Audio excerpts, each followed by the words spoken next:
Chapter 1399. Yunshishir glanced at the man's tensed expression and her face turned even redder. She muttered, "What a horrible man."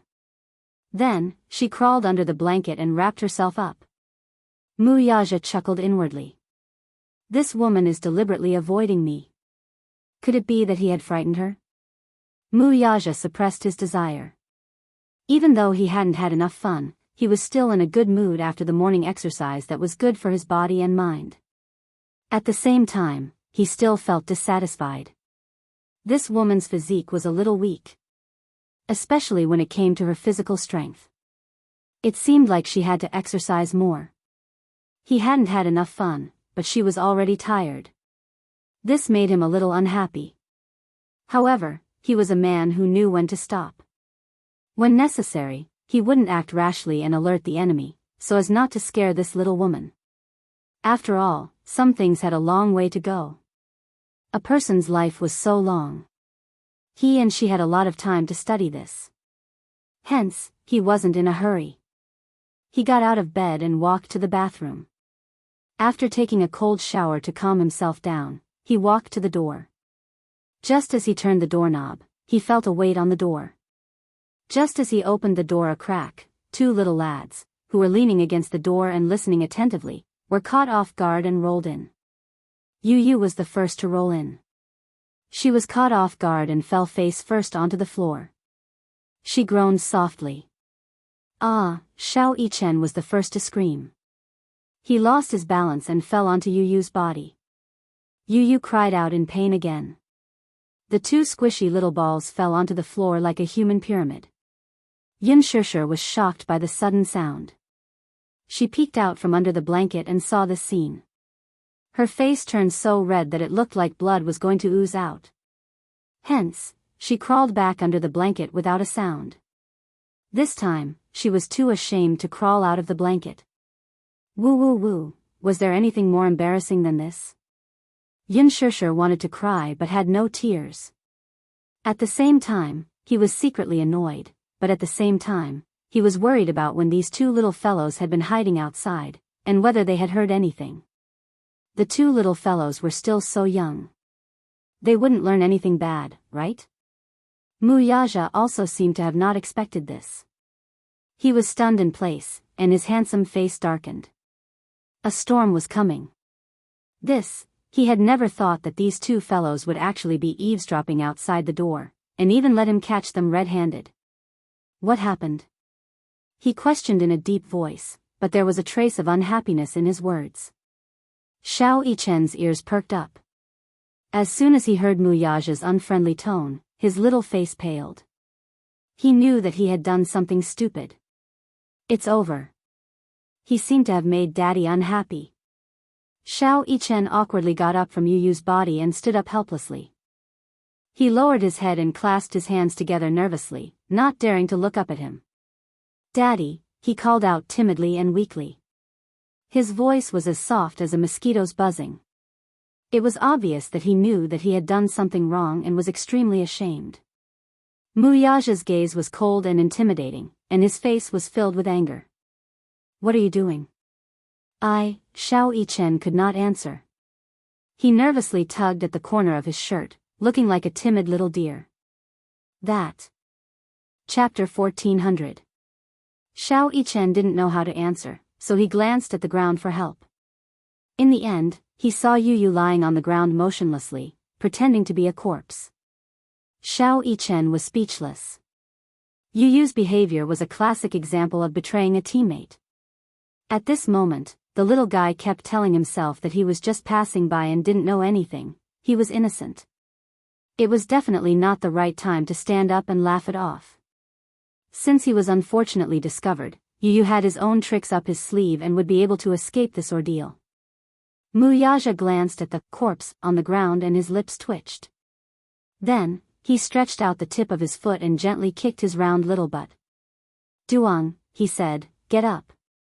Yu remained motionless, lying face down on the ground and ignoring him. No reaction. No reaction at all. Muyaja raised a brow as his heart skipped a beat. He was suddenly a little worried. He remembered that Yu Yu was the first to rush in and fell face down. Xiao Yichen, who followed closely behind, fell on top of him and pressed him down heavily. He didn't know if it hurt him or not. Mu Yaja squatted down and stretched out his hand to pinch his cheeks. Then, he picked up little Munchkin, who was lying limply on the ground, and turned him over. At a glance, Mu Yaja saw that his forehead was red from kowtowing. It seemed to be bruised. Little Munchkin lifted his head and opened his eyes innocently. He blinked and his eyes were misty. He seemed to be in pain from the fall. When he blinked, a crystal-clear teardrop rolled down his cheek. "Daddy, it hurts," little Munchkin called out softly. Coupled with his innocent eyes, he looked at Xiao Yichen with grievance and resentment. Mu Yaja immediately lost his temper. Xiao Yichen, who was standing at the side, was so shocked that his mouth was wide open. Was this even possible? Feeling wronged, Yu Yu pursed his lips and retorted, "Daddy, why did you suddenly open the door?" "I lost my balance and fell." Mu Yaja felt wronged. "Who told you to eavesdrop outside the door?" he couldn't help but say in displeasure. Sob, Yu Yu clutched her chest in agony, as if she had been wronged. She made sure to portray the word pain in her heart. "Daddy, how dare you accuse me? Eavesdropping? How could you do something so despicable?" "Humph. Yu Yu is angry." Mu Yaja was rendered speechless by his words. Darling's heart is so cold, Mu Yaja was speechless. At the side, little Ichen's eyes widened as he sucked in a breath of cold air. "If you weren't eavesdropping, then why were you standing by the door?" Mu Yaja asked and looked at little Munchkin's tearful face suspiciously. Yu Yu and Xiao Yichen looked at each other and said confidently, "We were just passing by." Mu Yaja's lips twitched even more. He narrowed his eyes and was obviously skeptical. "Passing by?" "Yes. Passing by," Yu Yu said seriously. Mu Yaja didn't believe her at all. "Little liar. Really. Yu Yu suddenly wiped her tears and smiled obediently like a polite and humble gentleman. "Actually, I just finished making breakfast and wanted to come over and greet Daddy and Mommy. I also wanted to ask when Daddy and Mommy are having breakfast." Chapter 1401. Xiao Yichen was speechless, Mu Yaja was speechless, Yun Shishir was speechless as well. Yu Yu tilted her head and smiled like an angel. She was pure, and harmless. "Good morning, Father. It's 8:00 in the morning. Would you like to have breakfast?" Xiao Yichen's shoulders trembled. He thought to himself, there are so many smiles in the world, but Yu Yu is the only one who makes me feel that her smile is scarier than her poker face. It's more hair-raising. He felt that she was very two-faced. "Ahem. What's for breakfast?" Mu Yaja asked quietly. Yu Yu's lips curled up and she smiled even more beautifully. "Bread, milk, poached eggs, and ham." Mu Yaja was stunned. Then, he said, "I like poached eggs." Yu Yu kept calling him father, and he felt a little smug. In an instant, he completely forgot about the two glutinous rice balls eavesdropping outside the door. Xiao Yichen was dumbfounded. He and Yu Yu were indeed not on the same level. Even someone as smart as Daddy was completely under Yu Yu's control. With a bright smile on his face, he asked, "Oh, right. My dear father, I've also fried deep-fried dough sticks. The outside is crispy and the inside is tender. The taste is superb. Do you want to try it?" Mu Yaja nodded in a daze. Then, he carried Yu Yu to the dining room. Xiao Yichen was dumbfounded. He was petrified on the spot. Yun Shishir hid under the blanket and couldn't help but snicker. Ha ha ha ha. She was amused by Yu Yu's smart and adorable look. She was amused. This little fellow was really a little shrewd. He had his daddy in the palm of his hand. With just a few words, she managed to coax Mu Yaja into having breakfast while avoiding the main point and dwelling on the trivial. Otherwise, this matter wouldn't be over. If Yu Yu wasn't around, Xiao Yichen might have been taught a lesson.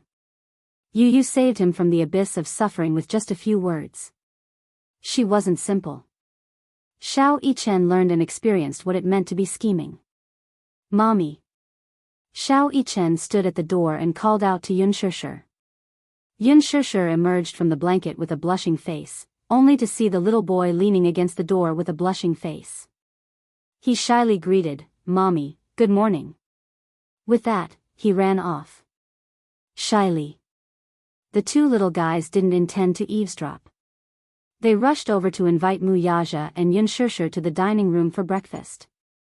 However, when they reached the door, Yu leaned against the door and pricked up his ears to eavesdrop on the sounds in the room.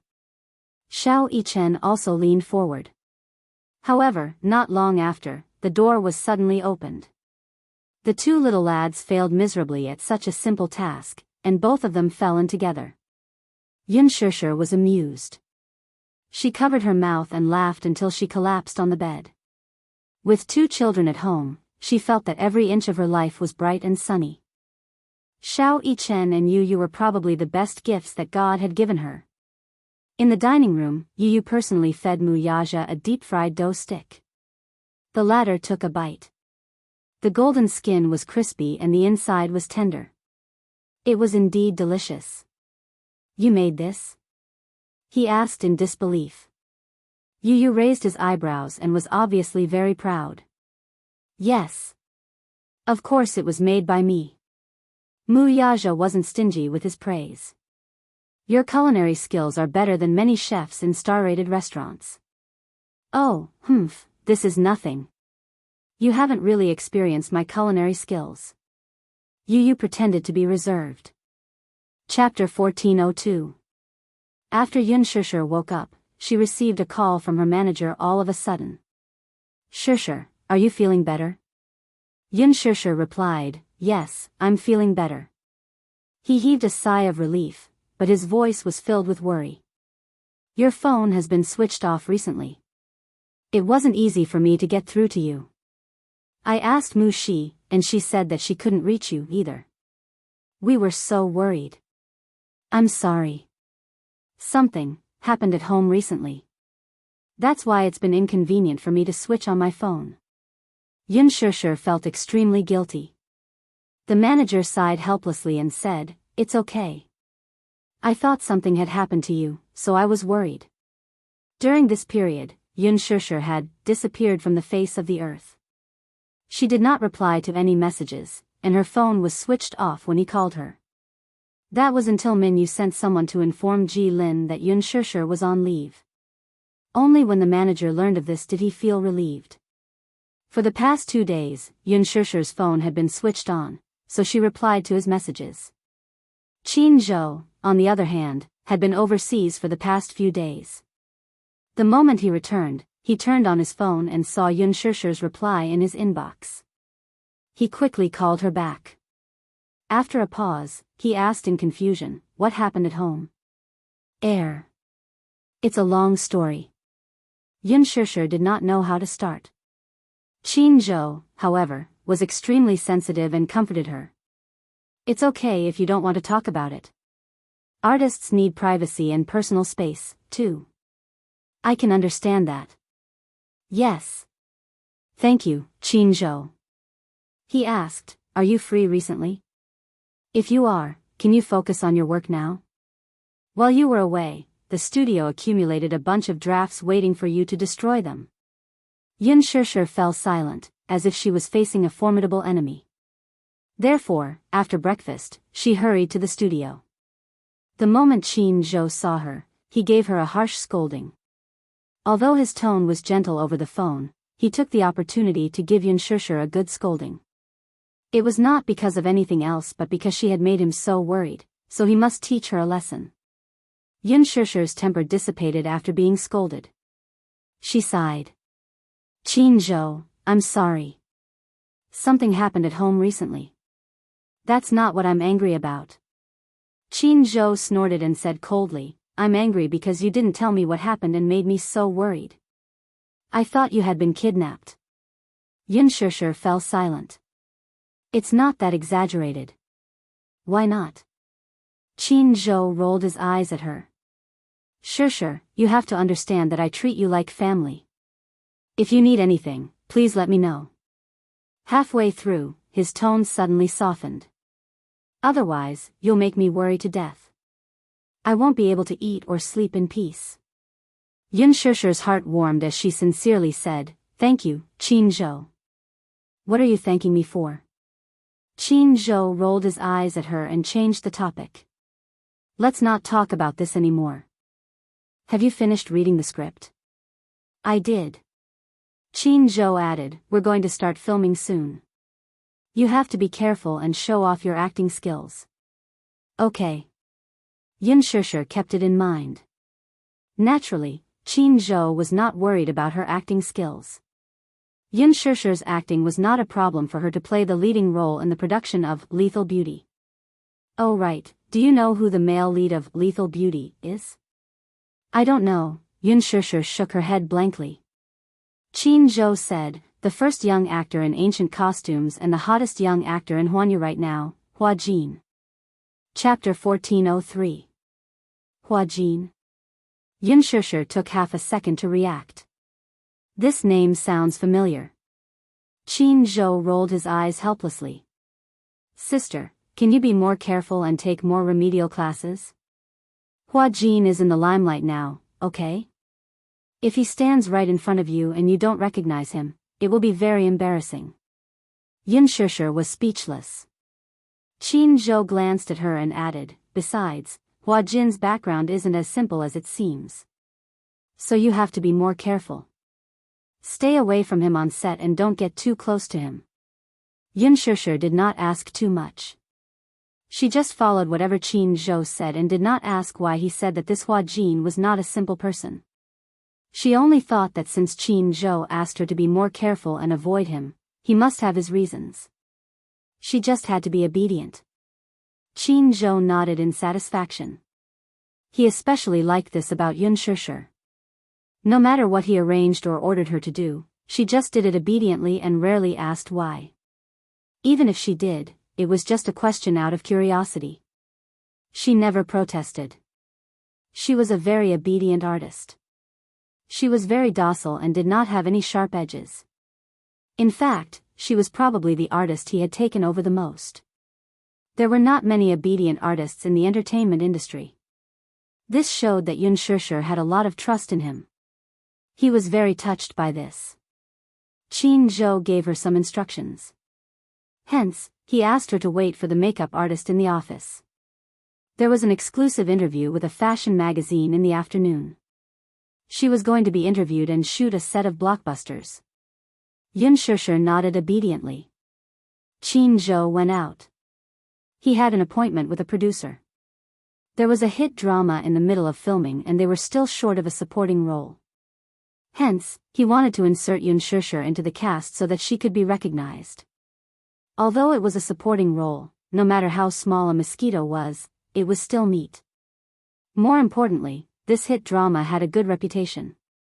The ratings for the second part of the drama were still shocking and it was firmly in the top 2 spots in the charts. One had to know that many popular dramas would lose their popularity by the time the second part was filmed. The main point was that this hit drama was being filmed and broadcast at the same time.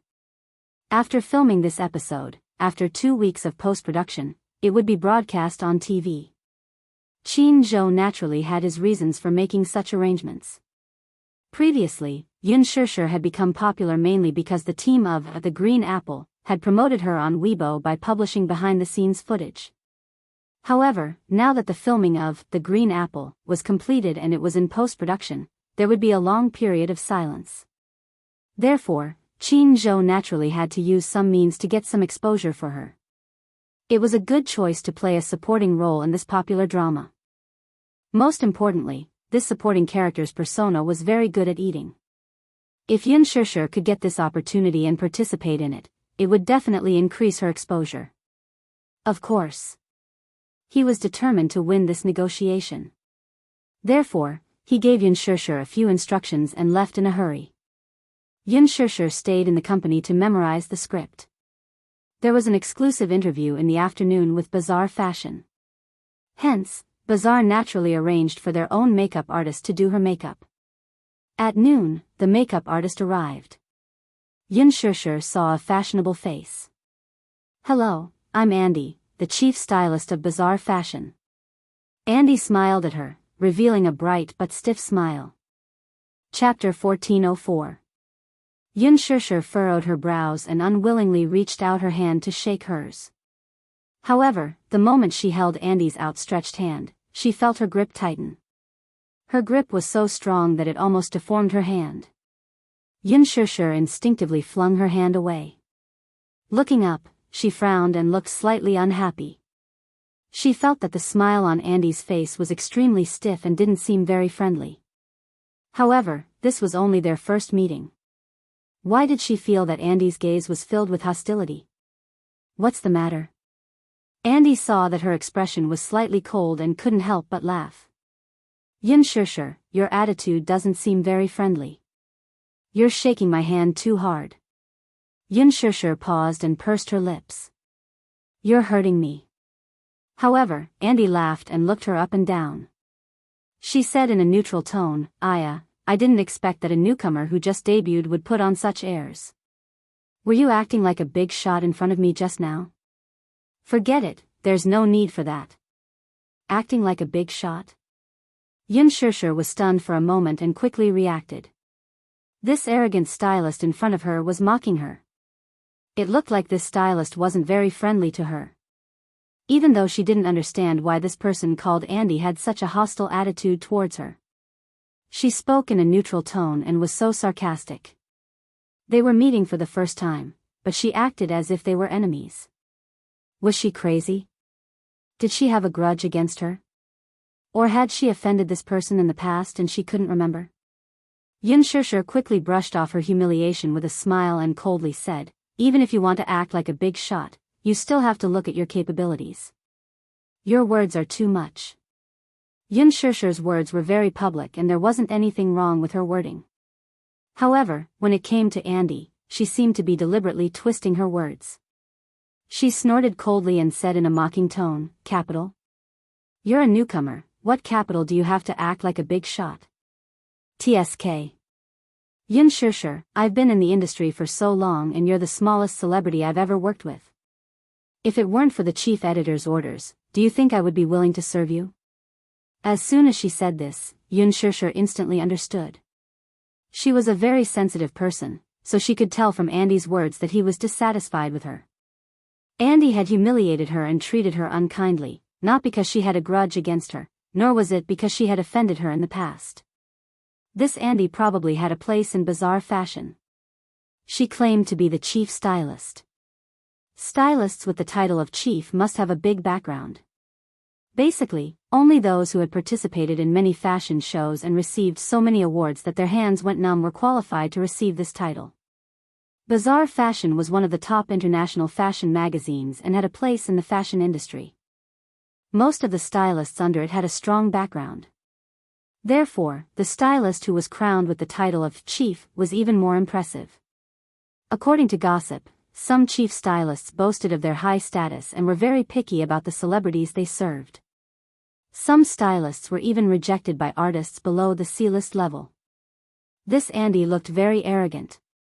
The reason why she was so sarcastic to her was probably because she didn't want to be her stylist. After all, she had just debuted and acted in a movie and a few print advertisements. She wasn't very popular and didn't even have a high status. Chapter 1405. In other words, it was obvious that she despised Yun Shishir because of her low status. Yun Shishir's guess was correct.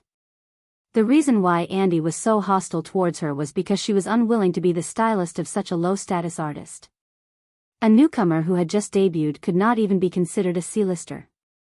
Although she had been popular on Weibo for a while because of the hype created by the production team, she did not have a substantial reputation. After all, one's status was not determined by how popular one was on Weibo. It was determined by one's net worth. To put it bluntly, even if one was popular on Weibo, it would be useless if one was not popular in the industry. Yun Shishir's current salary was only 5 figures for a single episode. If she met a big shot production team, she might have to fork out resources. When Andy received this assignment, she was disgusted. She did not want to take on such a low-status artist. After she received this assignment, the other people in the company mocked her behind her back for a long time. When they heard that she was going to take on a low-status artist, many people made cynical remarks about her. Originally, with Yun Shusher's status, there was no way she would be able to get an interview with Bazaar. This was mainly because Qin Zhou had added fuel to the fire behind the scenes. He had used the resources he had accumulated when he was managing Gu Xingze to secure this interview for Yun Shusher. The chief editor had arranged for Andy to take over. Andy was furious. She rejected it again and again, but the interview had already been decided. There was no way she could reject it. After all, she was the chief stylist of Bazaar Fashion. The artistes she had taken care of were either superstar actresses, or even famous carpet stars. Yun Shusher, on the other hand, was just a small fry who had popped out of nowhere. She had acted in a movie directed by Lin Fengtian. Now that the filming had finished and it was in post-production, the movie had not been released yet. No one knew how the box office would be after it was released and whether it would be a flop. However, these were not Andy's concerns. What she was concerned about was that Yun Shusher did not care about fashion at all. Dressing like this for an interview with Bazaar was obviously an insult to her. In the fashion industry, many stylists and makeup artists were proud and arrogant. This was especially true for a famous stylist like Andy.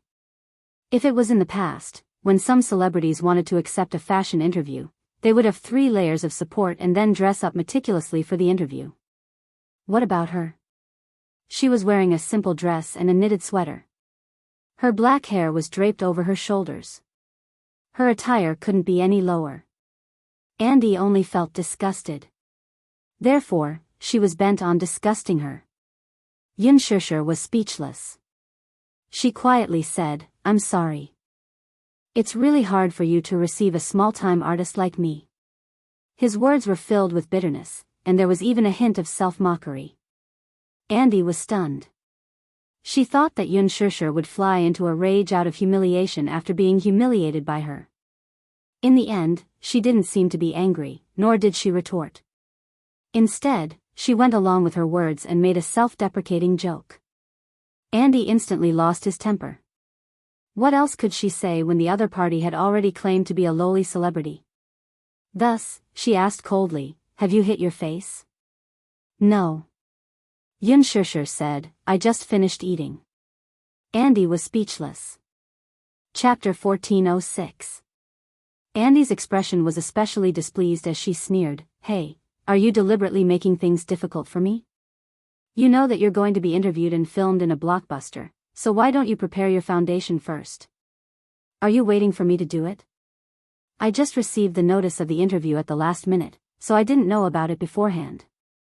Yun Shusher paused for a moment, then said calmly, "Whether it's you or me, an interview is a job, so there's no need to be so aggressive with me.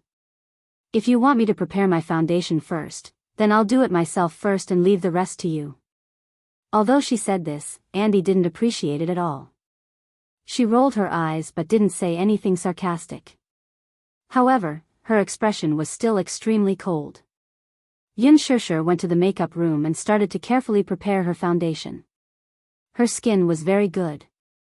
Like other artists, they couldn't wait to cover their faces with 5 layers of foundation. However, she only needed 1 layer and it would be perfect. Hence, Yun Shusher walked out very quickly. Andy was shocked. "Why are you so fast? It's already done." Andy frowned and said sarcastically, "You don't have to be so perfunctory, right? In any case, you're the one who needs to be filmed. Is it really okay to be so perfunctory?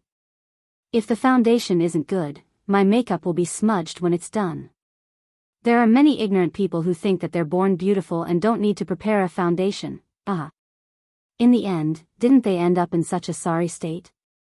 Yun Shusher raised her eyebrows. Then, "Master Andy, do you want to see for yourself if my foundation passes?"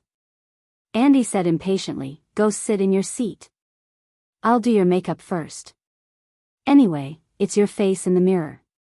Even if the foundation isn't done well, it has nothing to do with me." After saying this, she glanced at the corner of her eyes and signaled. Yun Shishir sat down obediently. Andy walked over and raised her head. She saw that elegant and refined face in the mirror. Clear, jade-like, flawless, beautiful. Although she had only put on a layer of foundation to balance her skin tone, she hadn't put on any makeup, and she hadn't even outlined her eyeliner. However, at first glance, her refined temperament was completely natural. She was like an otherworldly celestial in a painting, beautiful to the extreme. She suddenly felt a burning sensation on her face, as if she had been slapped. It was a slap in the face. At this time, she had no choice but to admit that some people were really born beautiful. Even if it was just a thin layer, it could still shine brightly. Andy bit her lip unwillingly and began to put on her makeup. Even though she had some prejudices against Yun Shishir, Andy was very professional when it came to styling. Although she had always been arrogant, she was very dedicated and professional when it came to her career. When it came to professionalism, her attitude was serious, and she could not afford to be careless. This time, the style used for the interview was pure and innocent. Therefore, Andy used Japanese crystal nude makeup for her. However, nude makeup required the most exquisite technique and foundation. Whether it was the eyeliner or the blush, it had to be extremely natural and fresh. Therefore, when the makeup was done, Yun Shishir in the mirror presented a different kind of beauty. Pure and beautiful. Every frown and smile revealed a kind of youthful sweetness. Chapter 1407. Andy looked at the beautiful woman in the mirror. For a moment, her heart was filled with jealousy and disgust. The disdain in her eyes became more obvious. Yun Shishir, do you know why I hate you so much? Andy suddenly looked at the person in the mirror and asked coldly. Yun Shishir was stunned and confused.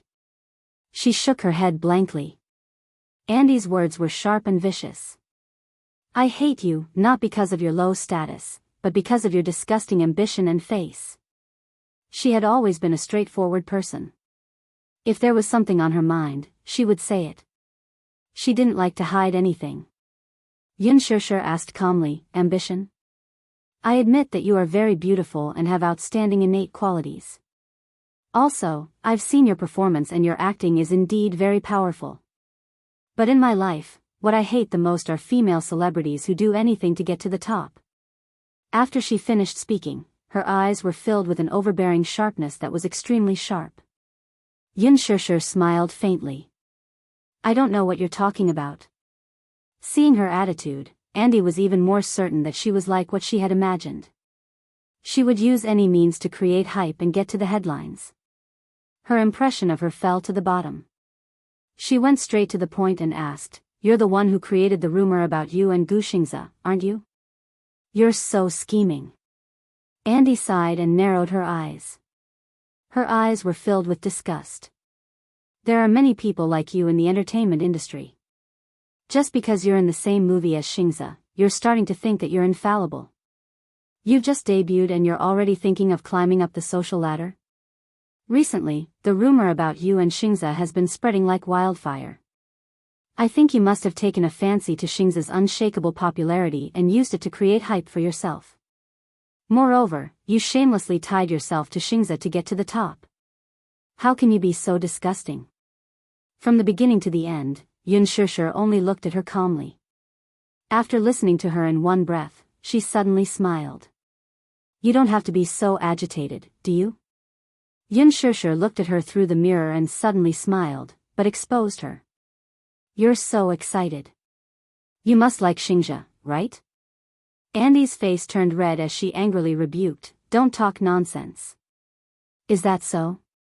Yun Shishir, however, smiled with interest. But, I see that you're so excited. If I didn't know, I would think that I stole your boyfriend.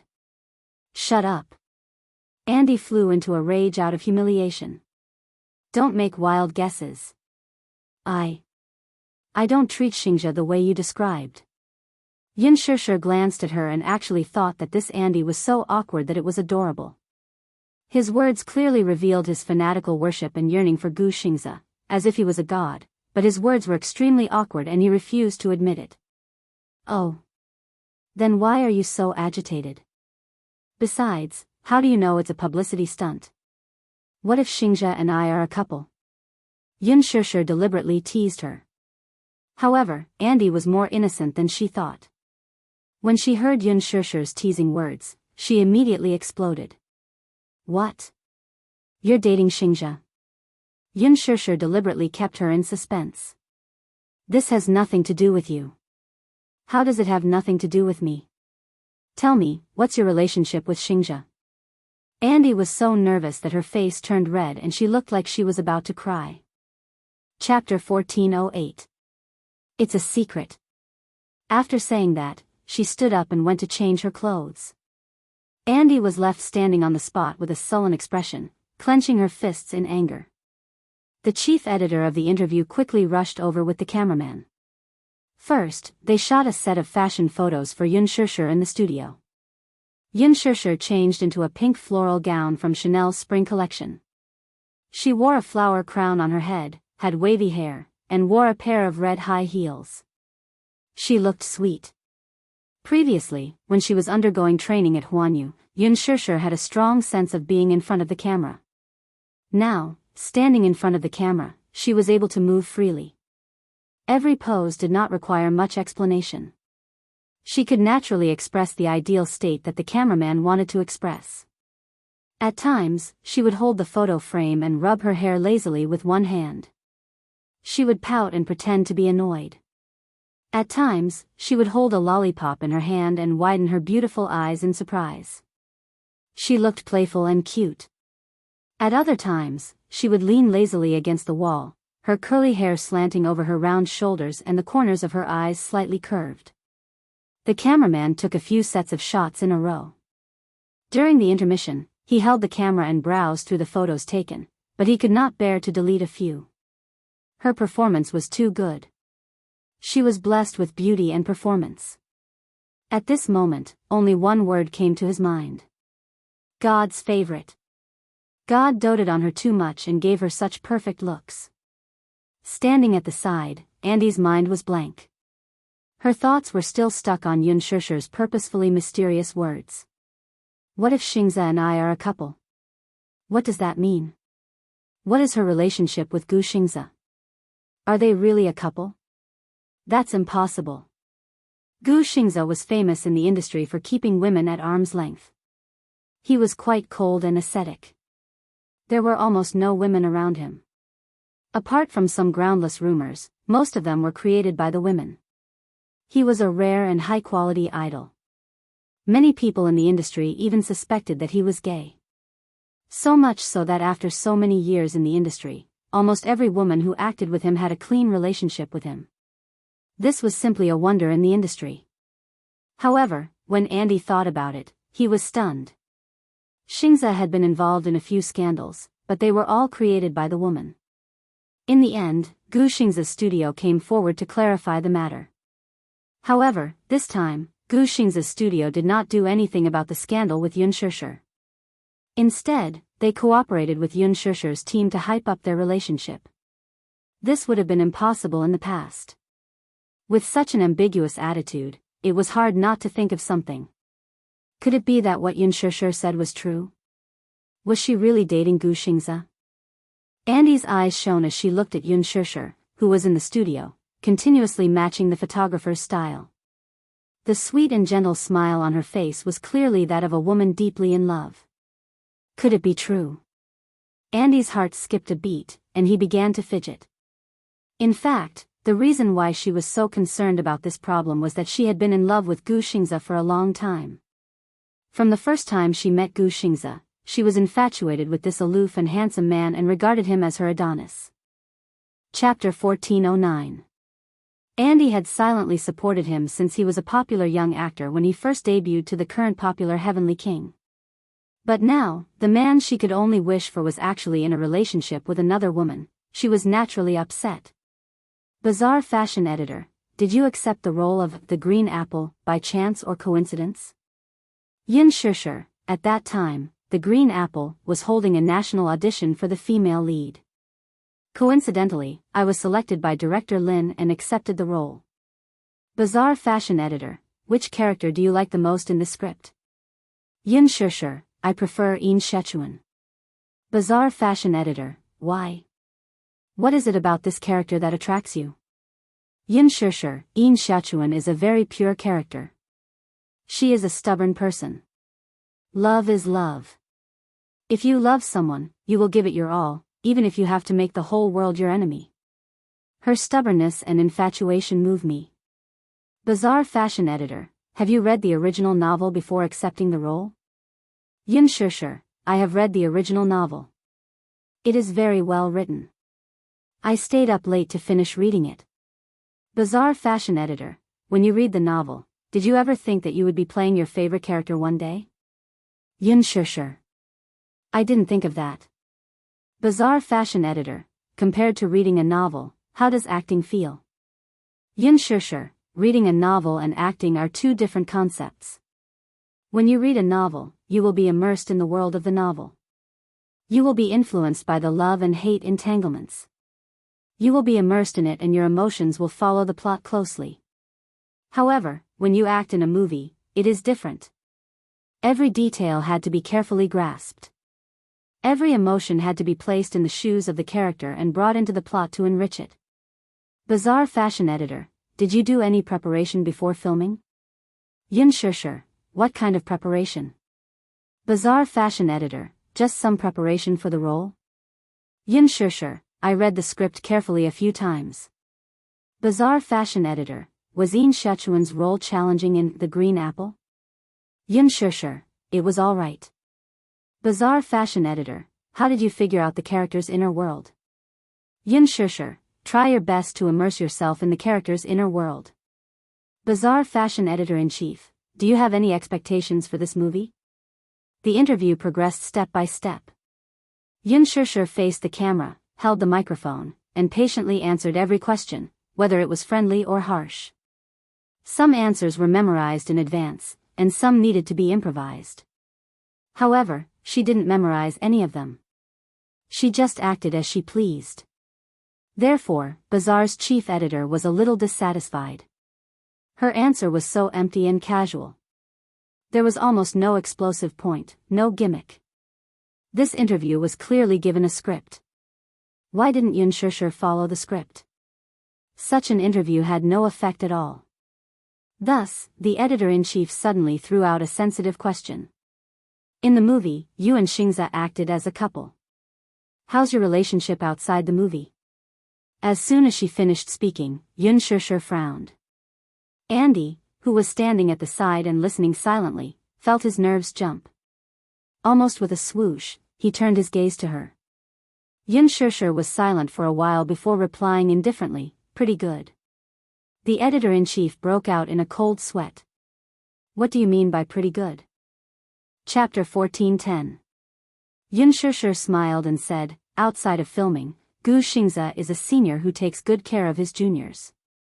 He gives me a lot of pointers. Sometimes, when there are areas where I'm lacking in filming, he would patiently point it out. The chief editor was dissatisfied with her ambiguous answer, so she threw another bombshell and pursued relentlessly. Obviously, she was deliberately creating a gimmick. Is Xingza your ideal type? As soon as she said this, even Yin Shishir was stunned. She looked at the chief editor who asked the question and saw the burning desire in her eyes, as well as ambition. She suddenly understood the chief editor's intention. It was obvious that she had set up so many difficult questions so that she could get an explosive answer from her mouth. This question was extremely tricky. If she answered, yes, then, following this topic, the chief editor would throw out more difficult questions, and even some disgusting ones. If she answered, no, then this answer might not be too offensive. Moreover, the production team and crew had recently been hyping up the scandal between her and Gu Xingza to gain popularity. Although this method was somewhat despicable, it was Qin Zhou's method and also the studio's plan. If she ruined it, Qin Zhou would definitely give her a scolding. Yin Shishir pondered for a moment and then gave an almost impeccable answer. I believe that Xingza is the ideal type in the hearts of many girls. Her answer was so cunning that the chief editor couldn't find any fault with it, let alone find a way to start. Andy, on the other hand, was stunned. She thought that Yun Shishir would definitely use this topic to hype up the scandal between her and Gu Xingze. She didn't expect her to perfectly avoid this topic. She couldn't help but look at Yun Shishir suspiciously. She felt that this person was very strange. She clearly had such a good opportunity to create hype, but she didn't do it. What was the meaning of this? Could it be that she was playing hard to get? The chief editor was obviously very angry, and he continued to throw out one difficult question after another. Then, do you think Xingze is your type? Of course. In the movie, I played Yin Xiaochuan and chased him so hard. Do you think Xingze is a perfect idol? Without a doubt, he is a perfect idol and a respectable senior. The chief editor was once again rendered speechless by her reply. Do you think you're Xingze's ideal type? Well, you'll have to ask Senior Xingze. In the movie, Yang Mi's character has many scenes with Xingze. Between you and Yang Mi, who do you think is closer to his ideal type? I'll do it. The chief editor's eyes lit up. This Yun Shishir actually dared to answer in such a way. Yang Chang was her senior, and she actually dared to disrespect her senior. This answer was really explosive. Thus, she kissed him relentlessly. Why? With a mischievous smile, Yun Shishir begged for mercy, because we're acting as a couple. Please don't break us up, okay? The chief editor didn't know whether to laugh or cry at her witty reply. She was angry and speechless, but when she looked at Yun Shishir's mischievous begging for mercy, she couldn't get angry no matter what. This artiste was probably the most helpless artiste she had ever interviewed. Chapter 14:11. But this girl didn't know how to go with the flow. She couldn't be blamed. When the interview ended, she couldn't help but say, Yun Shishir, I gave you a chance, but you didn't know how to make use of it. What a waste of your manager's efforts to ask me to take care of you. You don't know how to take advantage of the situation. It would be a miracle if you could become famous. Yun Shishir smiled and said, thank you for your kind words. If the movie is released and the box office is a hit, I'll treat you to tea. The editor-in-chief was completely speechless, but she was also touched by her honest and cute side. Her unpretentious manner was rare in the entertainment industry. Andy was about to leave when she suddenly thought of something. She walked up to Yun Shishir with a hostile expression. Yun Shishir looked at her warily. Just as she thought that she was going to make things difficult for her, Andy asked suspiciously, just now, why didn't you answer according to the script? What? Don't play dumb. Andy carried her bag and looked cold and arrogant. I just secretly looked at the interview draft. The script was obviously mainly about the rumored relationship between you and Xingze. Why didn't you answer according to the script and deviated from the main topic? She had just seen the interview draft. The main topic of the interview, other than promoting the movie, was mainly about her and Gu Xingze's recent rumored relationship. In the end, her few replies deviated from the main topic. The editor-in-chief was so angry that she didn't know what to ask in the end. Previously, in Andy's eyes, Yun Shishir was a shrewd newcomer. As a newcomer who had just debuted, she had accepted a role in a film directed by Lin Fengtian. She even had a hot scandal with Gu Xingze that swept the hot search list on Weibo. If she wasn't scheming and shrewd, how could she have made it this far? She had entered the entertainment industry, and now, she knew how muddy the waters were. She knew that in a place like the entertainment industry, not many female celebrities were quiet. Most of them had sugar daddies supporting them. Yun Shishir was no exception. She had also thought that Yun Shishir was a scheming woman who wanted to make use of Gu Xingze to gain popularity. She thought that Yun Shishir was a white lotus who would do anything to gain popularity. In the end, she clearly had such a good opportunity, but she didn't take advantage of it. This made her a little confused. Yun Shishir's face was cold as she said truthfully, because I forgot to memorize the script. Andy was stunned for a moment before he flew into a rage out of humiliation. You forgot to memorize the script? Please. Do you not value this interview that much? An exclusive interview with Bazaar Fashion was a symbol of status in the industry. Many female stars could only dream of it. Yun Shishir had Qin Zhou as her backer, so she was accepted as an exception. She was given an interview script, but she didn't memorize it. There was such a thing. Yun Shishir said indifferently, "It's not that I don't pay enough attention to it. That is, I just don't like acting in real life." Andy was completely stunned. Yun Shishir continued, "Acting is my job. Work is work, but in reality, I want to stay true to myself. I don't want to be an actress in real life." After she finished speaking, there was a dead silence. Andy looked at her in shock. She didn't expect her to answer like this. After a long silence that felt like a century, Andy suddenly burst out laughing. "What are you laughing at?" she asked suspiciously.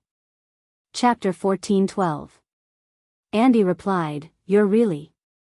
I've been in the industry for so many years, but I've never seen such a strange artiste like you." She actually said that she didn't want to act outside of work. But wasn't the entertainment industry like this? Although it looked glamorous on the surface, many sugar daddies despised the male and female artistes in the entertainment industry. This was because once they entered the entertainment industry, they had to wear a mask for the rest of their lives. Acting in front of fans, acting in front of the director, and acting in front of the audience. What was even more ridiculous was that some female artistes and male artistes got married because of benefits. After they got married, they went their separate ways and each had their own sugar daddies. Could you imagine that? Facing the person whom she had been with for her entire life, she still had an ambiguous relationship with her sugar daddies. Her worldview was completely turned upside down. Hence, from what she knew, Yun Shishir should be such a woman. She especially despised her. But Yun Shishir had completely changed her worldview. She obviously had the chance, but she didn't take advantage of it.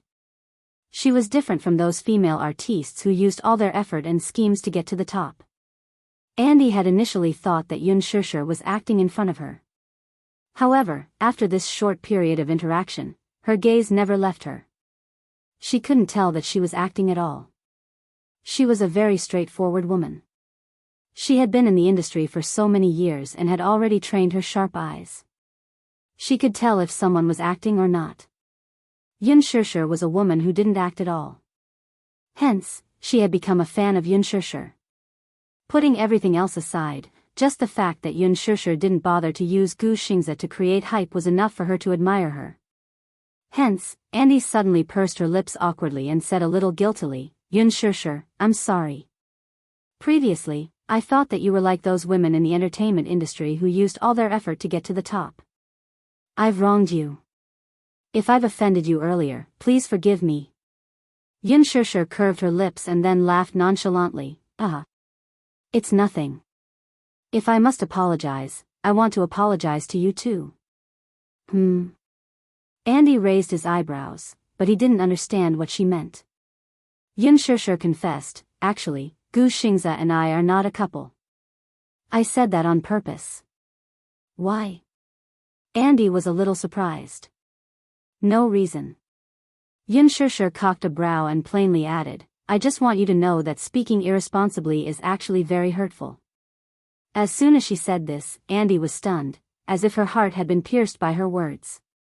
Her expression changed slightly, but there was a hint of guilt and shame. She understood Yun Shishir's intention. He wanted her to put herself in his shoes and feel how hateful it was to speak irresponsibly. From the moment they first met, she had malicious speculations about Yun Shishir. She even used sharp and humiliating words to mock, insult, and slander her. Perhaps she couldn't feel how hurtful her words in front of Yun Shishir were. Hence, Yun Shishir deliberately twisted the truth to make her feel uncomfortable. "I'm sorry, I shouldn't have said those irresponsible words and maliciously speculated about you." Andy apologized sincerely. She was a magnanimous and straightforward person who spoke her mind. If she was right, she was right. If she was wrong, she would admit it. However, Yun Shishir didn't take it to heart. She shook her head and said, "It's okay. We can be friends in the future." Chapter 14:13. She felt that Andy was a good person. Even though Andy had a bad impression of her when they first met, she still did a good job styling her. This at least showed that she wasn't a bad person and was very responsible. Just this point alone proved that she was a person worth befriending. Moreover, after Andy realized her mistake, she apologized sincerely. Yun Shishir was very touched. Yun Shishir reached out her hand to her. Andy lowered his eyes and looked at her deeply. Then, he smiled faintly and took the hand that she offered to him. They held each other's hands tightly. Okay. Before leaving, Andy suddenly asked worriedly, "Are you and Xingzhe really not in a relationship?" Yun Shishir was defeated. She surrendered helplessly. "Please. I never lie. If I'm not, then I'm not. There's no need to lie to you, right? Then, can I ask for some gossip?" Andy leaned closer to her curiously. "Does Xingzhe have a girlfriend?" "I don't think so." Yun Shishir said. "Don't think so?" She was a little doubtful. Yun Shishir said carefully, "I don't think so." At least, she hadn't heard of it. "Xingzhe and I aren't that close." Andy nodded. Her face was full of joy and her heart was jumping with joy. "Shishir, thank you." Andy thanked him from the bottom of his heart. Then, he blew a kiss and left. In the afternoon, Qin Zhou rushed back after receiving a call from Chief Editor Baza. The moment he got back, he gave Yun Shishir a dressing down. "Do you know how hard it was for me to get you Bazaar's resources? Didn't you have interview drafts for you to memorize? Didn't you memorize them? I stayed up late to write those drafts for you. I even worked hard to highlight the key points. In the end, you didn't even read them. What were your answers?" Qin Zhou was furious. Originally, the matter of the supporting role in the hit drama had been finalized. This was something to be happy about. On the way back, he received a call from the chief editor. She complained about Yun Shishir's uncooperative interview. Qin Zhou was very hurt. Bazaar's interview wasn't something that anyone could do. No matter how many female celebrities tried their best, they might not even be able to get half a page. One had to know that Yun Shishir had just debuted. She didn't have a high status or a high net worth. She was able to get into Bazaar all because of his skills and resources. It was all because of him that she was able to get this interview. In the end, when it came to her, her answer was so willful. The chief editor was so angry that she wanted to cry and laugh at the same time, but she was helpless. Yun Shishir looked at Qin Zhou pitifully, but she obediently allowed him to criticize her without retorting. "Shishir, the scandal between you and Xingzhe was planned by both our teams. Moreover, we followed your suggestion back then and you didn't object to it too much. But why didn't you cherish such an opportunity when it was right in front of you? So many artists want to get a share of Xingzhe's popularity, but none of them are lucky enough to do so. You have it, so why don't you cherish it?" Qin Zhou was puzzled. Yun Shishir said unwillingly, "Because I want to rely on my own strength. I don't want to use Xingzhe to climb up." Qin Zhou was taken aback by her sincere explanation. After a while, he looked at her helplessly and sighed. "I know how you feel, but the entertainment industry has such rules. You have to follow them." Chapter 14:14. It was not that easy to carve out a bloody path in the entertainment industry. Moreover, there was no such thing as relying solely on one's ability to make a name for oneself. You should know that I've said before that I've poured a lot of ambition into you. I hope that you can cooperate with me. I've made Xingzhe famous, and my goal is to help you become one of the best in the industry. But you're putting me in a difficult position." He said this earnestly as his eyes fell on her. They were very deep and heavy. The meaning behind his words was profound. Yun Shishir suddenly fell silent. Qin Zhou continued, "First of all, I've been in the industry for so long. I have many ways to protect you. You don't have to worry about the unspoken rules in the industry. You don't have to accompany me to bed, to dinner, to have fun, or to drink with me. What you need to do, other than relying on your ability, is to cooperate with me. She suddenly said unwillingly, actually, I don't understand. Xingzhe has been in the industry for so long, 10 years, and there have never been any scandals about him. He's so popular because of his ability, isn't it? Why can he do it, but I can't? Why could Gu Xingzhe become a high-quality idol without any scandals? Why couldn't she? She couldn't figure it out. Silly girl, it's because men and women are different in the entertainment industry. Why? Qin Zhou explained patiently, in the entertainment industry, most of the consumers are women. Generally speaking, women have many beautiful fantasies about their idols. Most of them see their idols as the Prince Charming of their dreams, the nation's husband. Have you ever seen a woman who wants her husband to have an entangled scandal with another woman? When he said this, Yun Shishir suddenly understood. Oh, but women are different. Since women are the main consumers, if a female artist wants to gain exposure, other than relying on her beauty and acting skills, she also has to create a persona. Do you know what else she has to rely on? I understand. She has to satisfy the public's curiosity. Yun Shishir replied. Qin Zhou smiled in relief. You're not too stupid. Women love to watch the fun and gossip. If there was a female celebrity who was entangled with the male idol in their hearts, they would definitely pay a lot of attention to that female celebrity. This way, we'll have more exposure. But, we'll definitely face a lot of serious injuries and malicious speculation. Just like Andy today. That's understandable. Qin Zhou smiled, but he didn't deny it. He said frankly, in the initial stage of this hype, you'll suffer a lot of malicious slander. Putting everything else aside, just your Weibo alone will definitely be crushed by Xingzhe's army of fans. So, during this time, don't go on Weibo and read the comments. It would have been better if he hadn't said anything. Once he did, Yun Shishir felt terrified. Gu Xingzhe's fans were known as the United Nations Army. The reason for this description was that Gu Xingzhe's fans came from different nationalities. There was a huge number of them and it was a spectacular sight. It was said that he had broken the record of 100 million fans. 100 million, this was just the number of fans registered on the official website.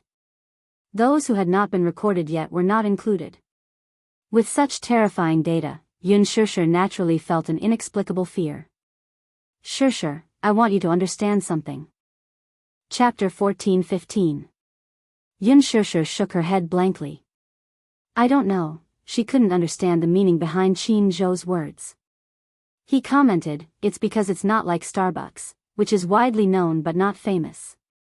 Yes. Qin Zhou suddenly said, let's make an assumption then.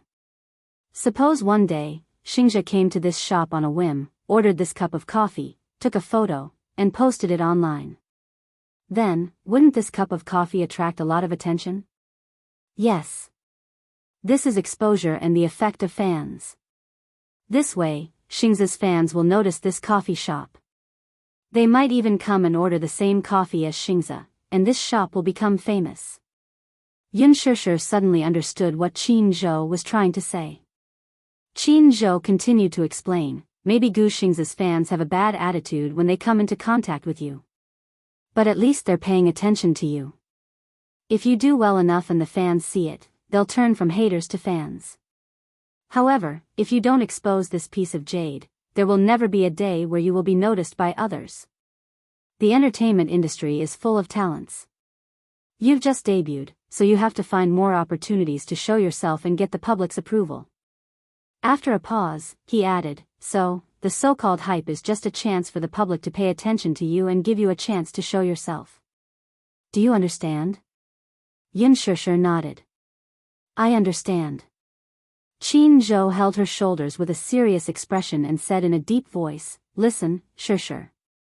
Many times, an artist is like a product, and a product needs marketing and packaging. You should understand this principle. So, you have to follow my orders in the future. Don't worry, I won't harm you. Yun Shishir was silent for a long time before she nodded slowly. I understand, Qin Zhou. I'll do my best to cooperate with you in the future. Yes. Only then did Qin Zhou nod with a smile. He raised his hand to rub her head and patted it gently, as if he was an elder caring for a junior. Sure, sometimes you're really smart. You understand what I'm saying to you immediately. You're a good learner. After Yun Shisha left the company, she was still thinking about Qin Zhou's words. There's no such thing as fairness in this circle. There's only the law of the jungle. It's a simple and crude principle. I hope you understand. Deep down, she was actually very unwilling to create a scandal with Gu Xingze. The reason was because she felt that it would be very troublesome for her. Obviously, there was no such thing, but she had to use it to create public opinion and achieve the goal of creating a publicity stunt. It was really, quite despicable. However, it seemed that this was the rule of the circle. If they didn't follow it, they would face the danger of being eliminated. In that case, she should also put down those thoughts that she shouldn't have and follow Qin Zhou's orders to do everything well. Yun Shisha had just walked out of the company when the driver had not arrived yet. His phone suddenly rang. She picked up the phone, and a charming and sexy voice came from the other end. "Baby, where are you?" His deep and magnetic words tugged at her heartstrings. Yun Shisha was shocked. She glanced at the caller ID and realized that it was from an unknown number. She asked warily, "Who are you?" Chapter 14:16. Yun Shisha was stunned for a moment before she chuckled. "Shao Jia, it's you? I didn't recognize you just now." Sorry. Sis, where are you now? I'll treat you to a cup of tea." "I'm at the office." Gong Jia asked for the address and said that he would be there soon. In less than 10 minutes, a Porsche stopped at the entrance. Gong Jia opened the car door and got out. He walked in front of Yun Shisha and gave her a gentlemanly bow. He kissed her cheek. "Beautiful lady, sorry to keep you waiting." Yun Shisha giggled and looked at him. "You've learned the etiquette quite well. Where did you learn it?" Gong Jia smiled warmly and explained, "When I was young, I learned it from my family's etiquette teacher." Not long after he returned to the Gong family, he began to learn the etiquette of the upper class. As one of the heirs of the Gong family, it was necessary for him to have excellent aristocratic etiquette. Gong Jia asked gently, "Sis, I'll treat you to a cup of tea. Do you have a place to recommend?" The adoration in his words was obvious. Just as Yu had said, even Gong Jia himself did not realize that he was a senior sister Khan. He lowered his head and looked at Yun Shisha with eyes that hid too much tenderness. If his subordinates were to see this scene, they would definitely be shocked. One had to know that, in their eyes, Gong Jia was an extremely cold and scheming person. He rarely smiled, but when he did, the shrewd and scheming glint in his eyes would make one's hair stand on end and shudder in fear. Probably, no one had ever seen him show such a gentle and doting smile to anyone. His eyes, which were usually cold and stern, were slightly curved at this moment, as if many small stars were hidden in them. His handsome eyes were like stars. They were really like stars. Yun Shisha looked at him and could not help but fall into a daze. She still remembered that when she was young, she and Gong Jia stood together. Many people said that they looked very similar, as if they were cast from the same mold. The adults all said that it was rare to see twins that looked so similar, especially those eyes. They were exactly the same. At that time, she had also cut her hair short and wore the same clothes as the Gong Jia. When they stood together, it was impossible to tell who was who. They even made a lot of jokes. She remembered that her mother had once bathed her. After she was done, she went out to sign for a package and came back to bathe her again. In the end, she realized that she had mistaken her for Shao Jia, so she washed her face again. There were many such blunders because she looked too similar to Gong Jia. Even after so many years, when she stood next to him, she still had the illusion that she was looking into a mirror. The only difference was that Gong Jia had an arrogant and fierce aura. His hairstyle was different, and his figure was different as well. However, their faces were very similar. Therefore, she could even see the shadows of Yu Yu and Shao Yichen in his eyes. Genes were really a mysterious thing. When Gong Jia saw that she kept staring at his face, he could not help but touch his face and raise his eyebrows suspiciously. Why do you keep staring at me? It's nothing. Yun Shishir paused for a moment and laughed. It's just that I found something rather strange. What is it? Look at your eyes. They're so beautiful. Chapter 14:17. Yun Shishir slowly inched closer to him. Your eyes are exactly the same as mine. Just like when we were young, everyone said that our eyes are very similar. After saying that, she smiled and gently held his handsome face. She intimately touched the tip of his nose and gently rubbed against it. Gong Jie's heart softened and his face turned red. The redness spread from his ears all the way to his cheeks. His heart felt as if it had been pierced open and a warm current was slowly flowing into it.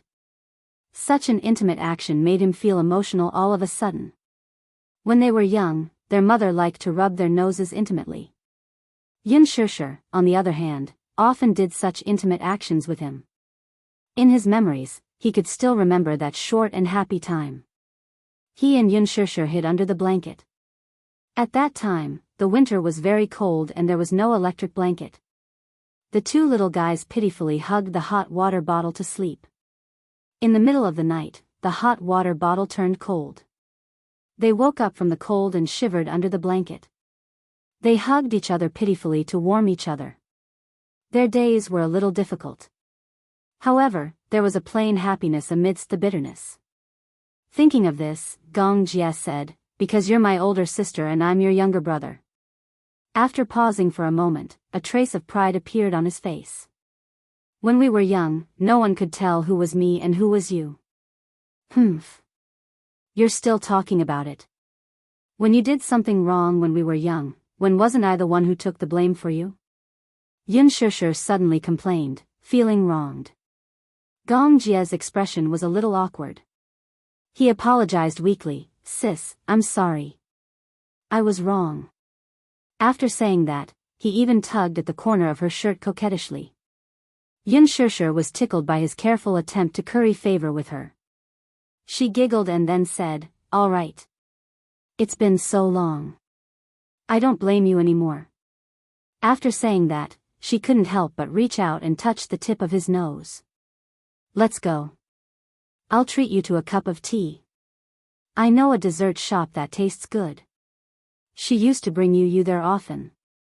Okay. Gong Jie helped her into the car and drove away.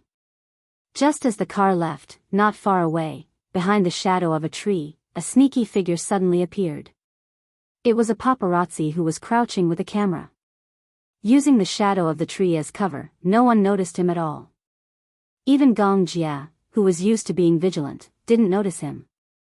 He had been in the industry for many years and was an experienced paparazzi. In order to capture some private shots of celebrities, he would do anything. He lowered his head and flipped through the photo album. He had captured all the intimate scenes between Yun Shishir and Gong Jie, frame by frame. Some of the angles were so tricky that at first glance, one would think that the two were kissing intimately. It was not a waste. He had not squatted for so long. It was not a waste of effort. In fact, he had squatted near the entrance of Huanyu Entertainment.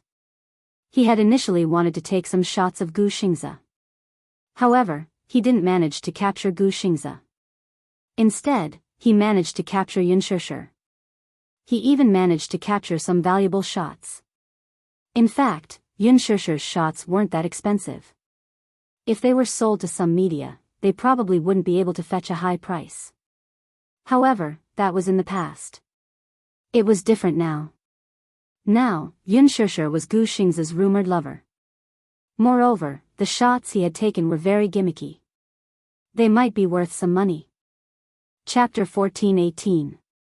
Yun Shishir brought Gong Jie to the dessert shop that she used to frequent. It was a very small shop. Unlike the dessert shops in the downtown area, there were a lot of people, but the decoration was very stylish.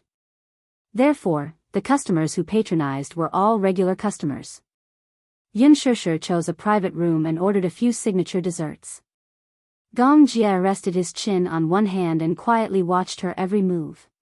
Even if he just looked at her like this, every frown and every smile was enjoyable.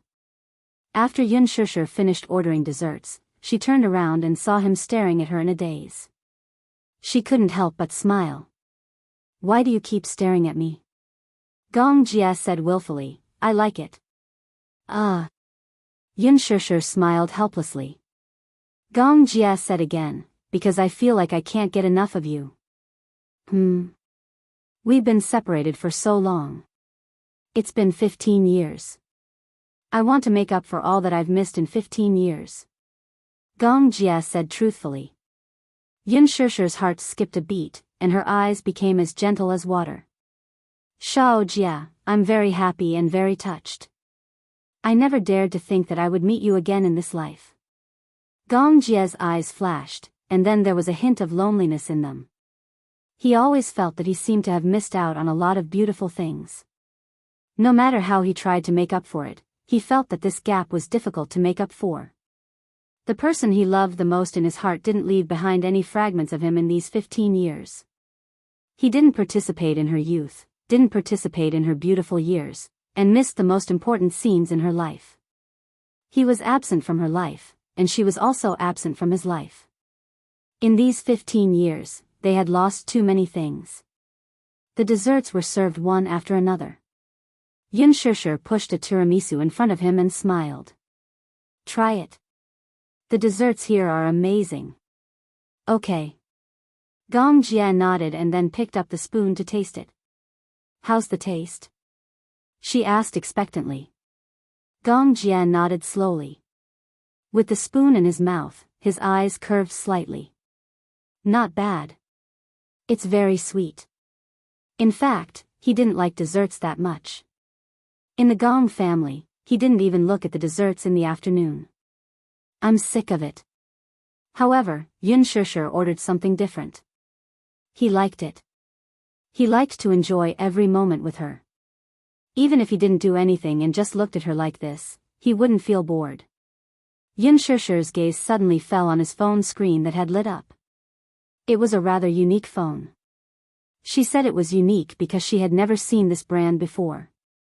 It was also a unique style. Out of curiosity, she took it and looked at it. "What brand is your phone? Why haven't I seen it before?" Gong Jia smiled. "This is a satellite phone that we developed ourselves. You can't buy it." Because of his work, he used a satellite phone, which was developed internally by Hurricane Group. Many mobile phones on the market now have security risks. Therefore, the mobile phone he used was a system developed by the company, which was highly confidential. She tapped on it. Unknowingly, the wallpaper on the phone had been changed to the photos she took. Yun Shusher saw it and blushed. She looked up and said angrily, Your wallpaper. When did you change it?" "I changed it a long time ago." Gong Jia smiled slightly. "I like your photos the most. They're very beautiful." That day, after he found out about her identity, he went back and searched for many of her photos and fashion shows like a crazy man.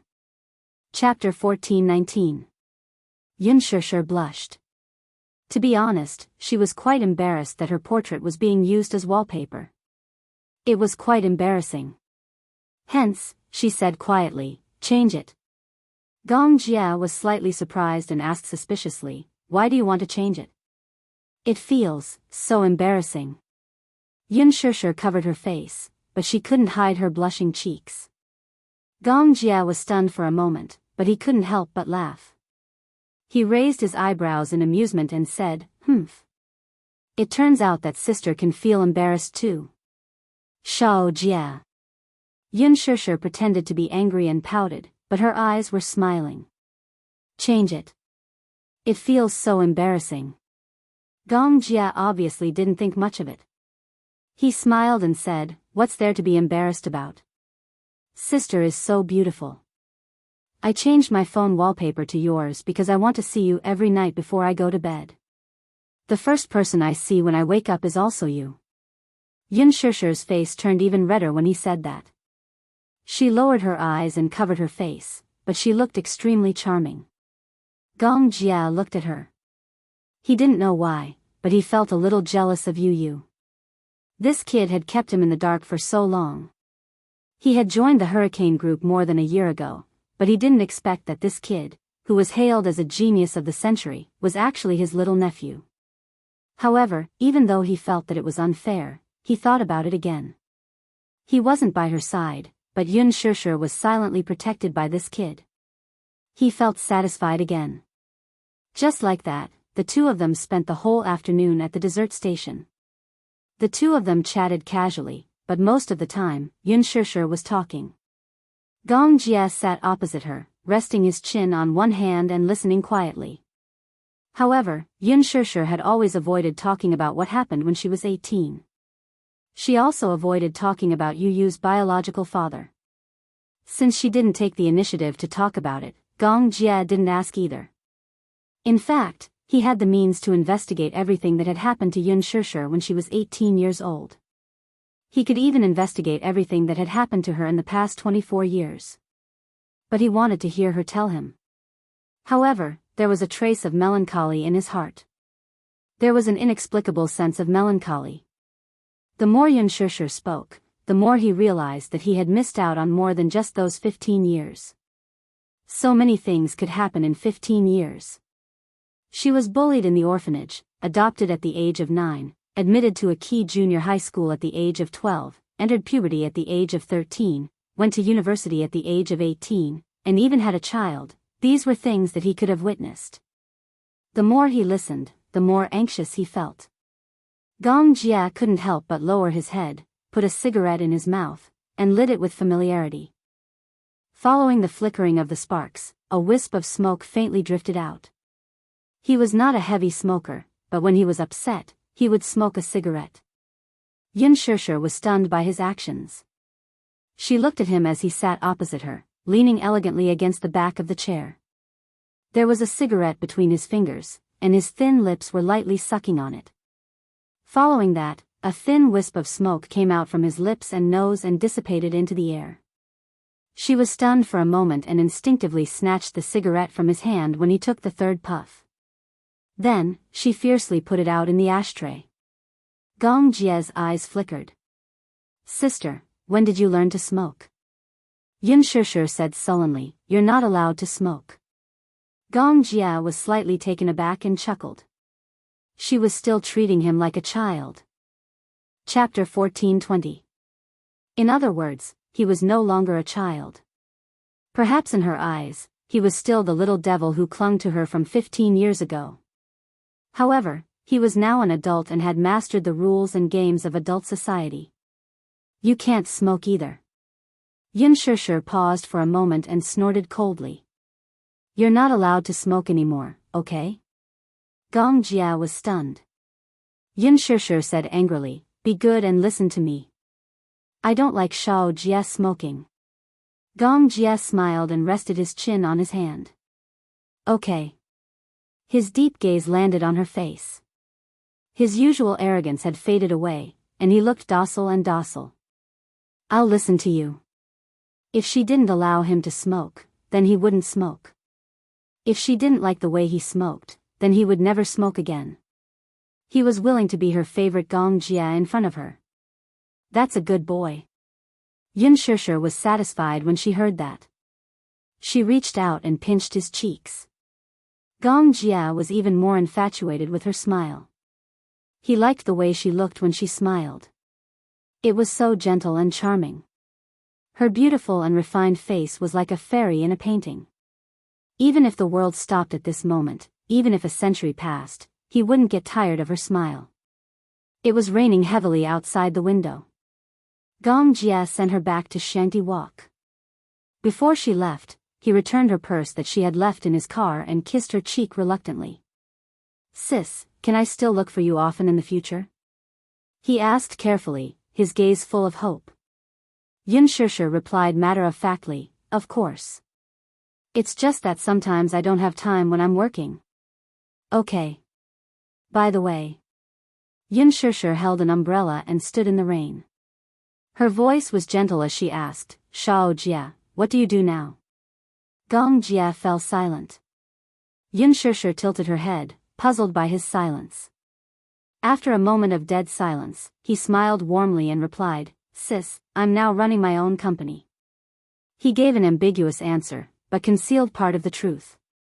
As the chief commander of the Hurricane Group, he owned a large amount of shares in the Hurricane Group. However, he did not tell her the truth about the background of the Hurricane Group. He didn't dare to imagine what she would think of him if he told her that a casual order from him was worth billions of dollars. This order might lead to the deaths of hundreds of thousands of civilians. He was afraid of her, afraid of him, disgusted with him, she even avoided him. Therefore, he concealed the truth from her. Yunshushu was taken aback. Her eyes widened slightly as she exclaimed, "Amazing. Shao Jia, you're so young, but you're already so successful. Sister, it's raining heavily. You should go home." Gong Jia avoided the topic and urged her. Yunshushu nodded, waved at him, and entered the door. Gong Jia stared thoughtfully at her receding figure.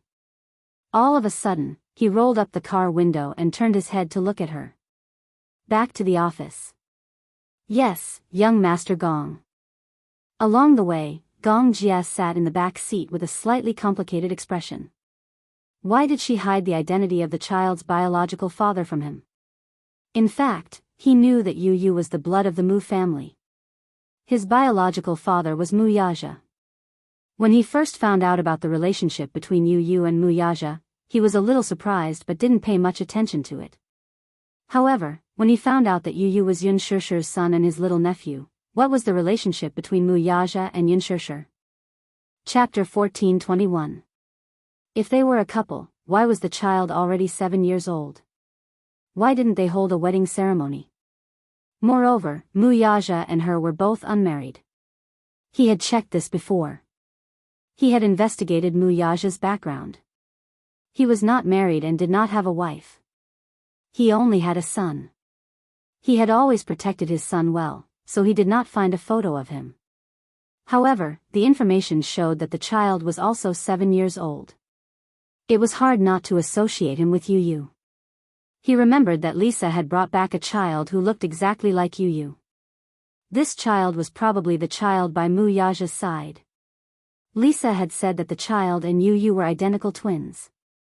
Since Mu Yaja and his sister had 2 children, and one of the children had been acknowledged by the Mu family, what was the relationship between them? Secret lover? Gong Jia was furious when he thought of this word.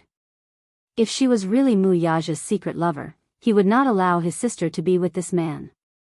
Not to mention the feud between the Gong and Mu families, he would not allow his sister to be wronged because of this secret identity. However, judging from his sister's attitude, it did not seem as simple as a secret lover. At first, he suspected that Yu Yu might be Mu Yaja's biological son. However, when he saw Mu Yaja's photo, even if he wanted to doubt it, he did not have the right to do so. The father and son looked very similar. This level of similarity was even greater than the similarity between Yu Yu and Yunshushu. One look and one could tell that they were father and son. Then, what happened when Yunshushu was 18 years old? Were they together? 18 years old was still young and innocent. She should have been enjoying her carefree youth. Why did she have a child at such a young age? So early. Did something happen? Or, was she forced or bullied? Gong Jia clenched his fists when he thought of this possibility. He wanted to punch Mu Yaja into pieces. Damn it, the more he thought about it, the more frustrated he became. In Gong Jia's heart, his hatred for the Mu family had long been integrated into his bones and blood. It was hard to get rid of it. Since he was young, he had been influenced by the Gong family and knew how much his father hated the Mu family. Similarly, he hated the Mu family to the core. Hence, when he was caught off guard by the relationship between Yunshushu and Mu Yaja, he felt lost and did not know how to face the man whom he should address as brother-in-law. This man's blood had that sinner's blood. Sinner's blood. Damn it. He could not accept this fact. Even though he maintained a facade of not knowing the truth in front of Yunshushu, he was still conflicted deep down. Gong Jia stroked his fringe anxiously, his deep-set eyes hidden in the shadows. Yun Shishir's schedule was busy again. The casting of Lethal Beauty was almost done. However, for the sake of confidentiality, the 4 main leads and several important supporting actors and actresses were kept a secret. Even Yun Shishir did not know who would be playing the roles. She only knew that Lin Ji and Hua Jin would be playing the roles. As for the other supporting roles, the dust had not settled yet. They were still in the midst of casting. Chapter 1422. In this smokeless war, whoever had a strong background would be able to show their faces in this drama. It was a realistic and cruel problem. Yun Shishir suddenly realized how terrifying Qin Zhou's methods were. She had just debuted, but she was able to secure important roles in 2 gold medal production teams, The Green Apple and Lethal Beauty. She was well aware that, putting aside her ability, Qin Zhou's methods were also indispensable. If not for Qin Zhou and Lin Fengtian's support, she might not have been able to successfully act in The Green Apple. Similarly, in the production team of Lethal Beauty, Qin Zhou was even more impressive. He had almost taken the lead role for her. Unfortunately, she loved supporting roles more and wanted to challenge this vicious female supporting role. Qin Zhou was often disappointed. However, Yun Shishir understood that this was the decision she wanted and she would not regret it. Acting was not just a job, it was also her interest. She was excited to challenge every role that had tension. After the casting of Lethal Beauty, there would be an opening ceremony and she would have to prepare to enter the production team.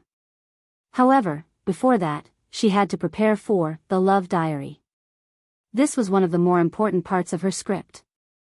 The Love Diary was a reality show on Chungguang's satellite TV about imaginary love. In the show, popular stars formed imaginary lovers and went on an imaginary date show.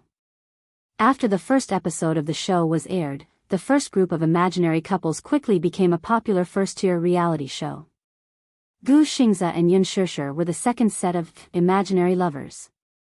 The production team had great ambitions and expectations for this set of lovers, and saw them as the absolute guarantee of ratings.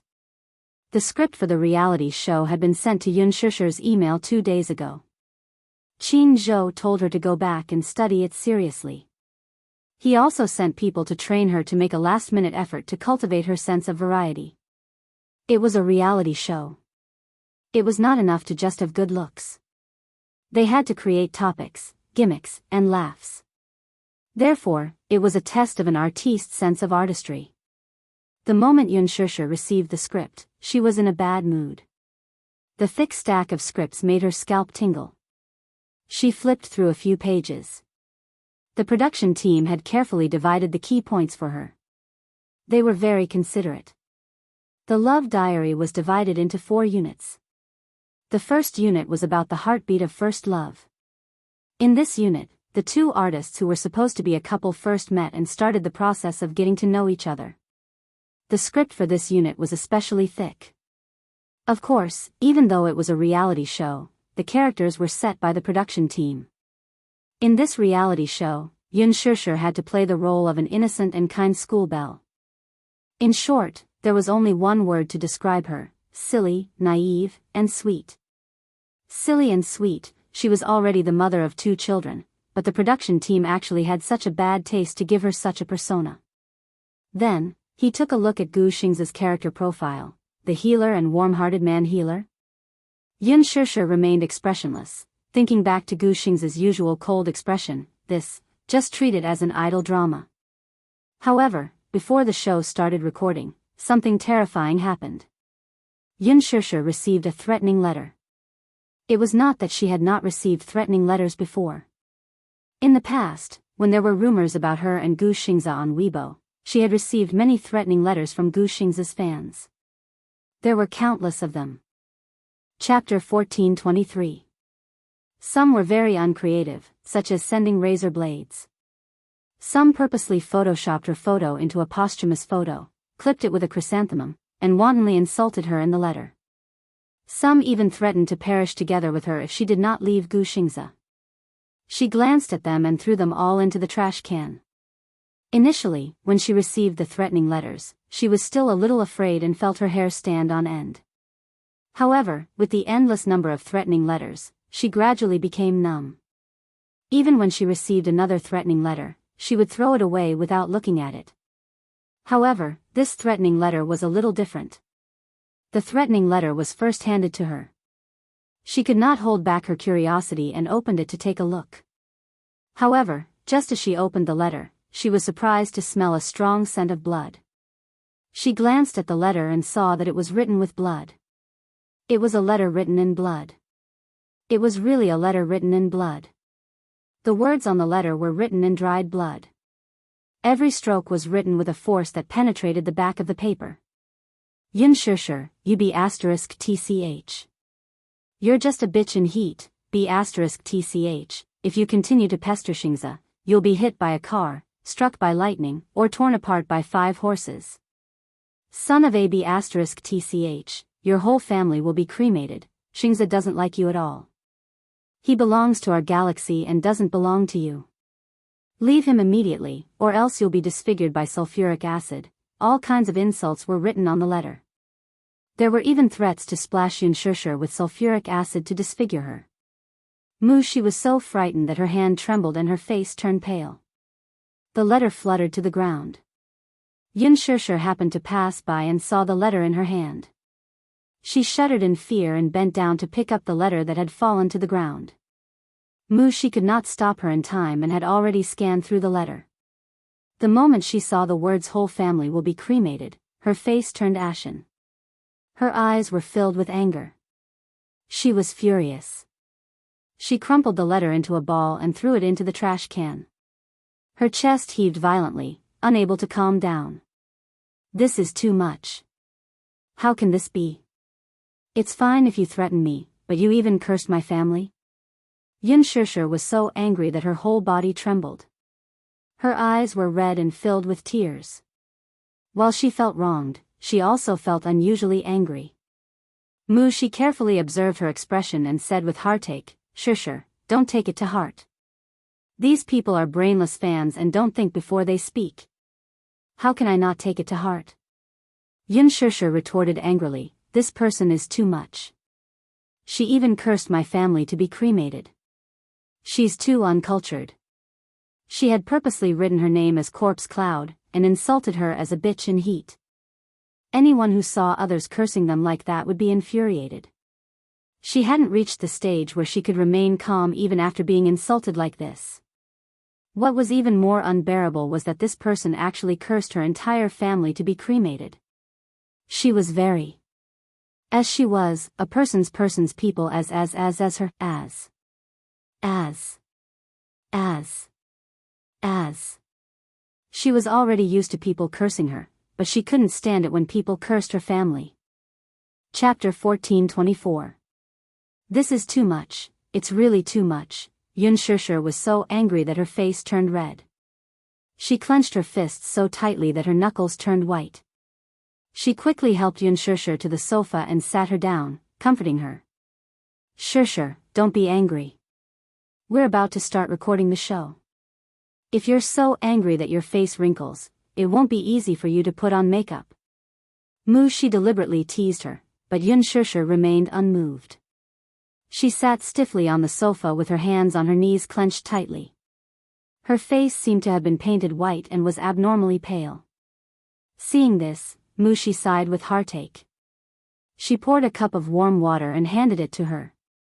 She slowly said, Shishir, actually, as a public figure and an artist, such things will happen more often in the future. You should train yourself to have a stronger mentality. As a public figure, you'll be facing malicious speculation, slander, gossip, and even threats from all directions every day and every moment. There are so many people in this world, and not everyone is kind. Besides, humans are selfish, aren't they? Gu Xingza has a lot of fans.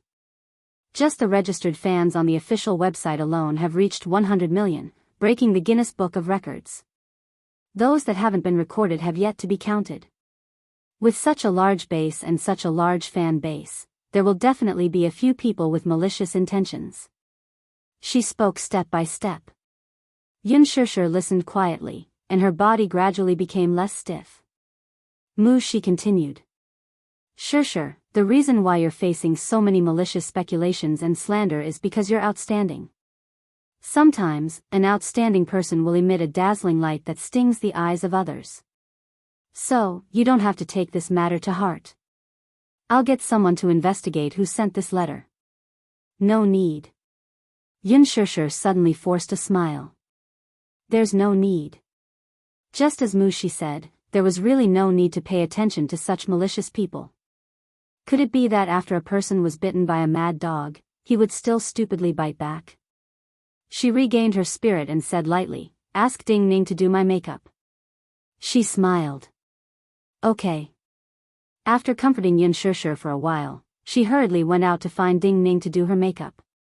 In preparation for the filming of The Love Diary, the production team specially emphasized that they had to give Yun Shishir a pure and beautiful look and create the image of the nation's campus belle. Coincidentally, with the release of The Green Apple, the production team could also bask in the popularity of the movie. After Yun Shishir was done with her makeup, she changed into a pure dress and got ready to record the show. She bumped into Gu Xingze in the corridor. In this episode, Gu Xingze wore a snow-white shirt and looked like the nation's most handsome boy.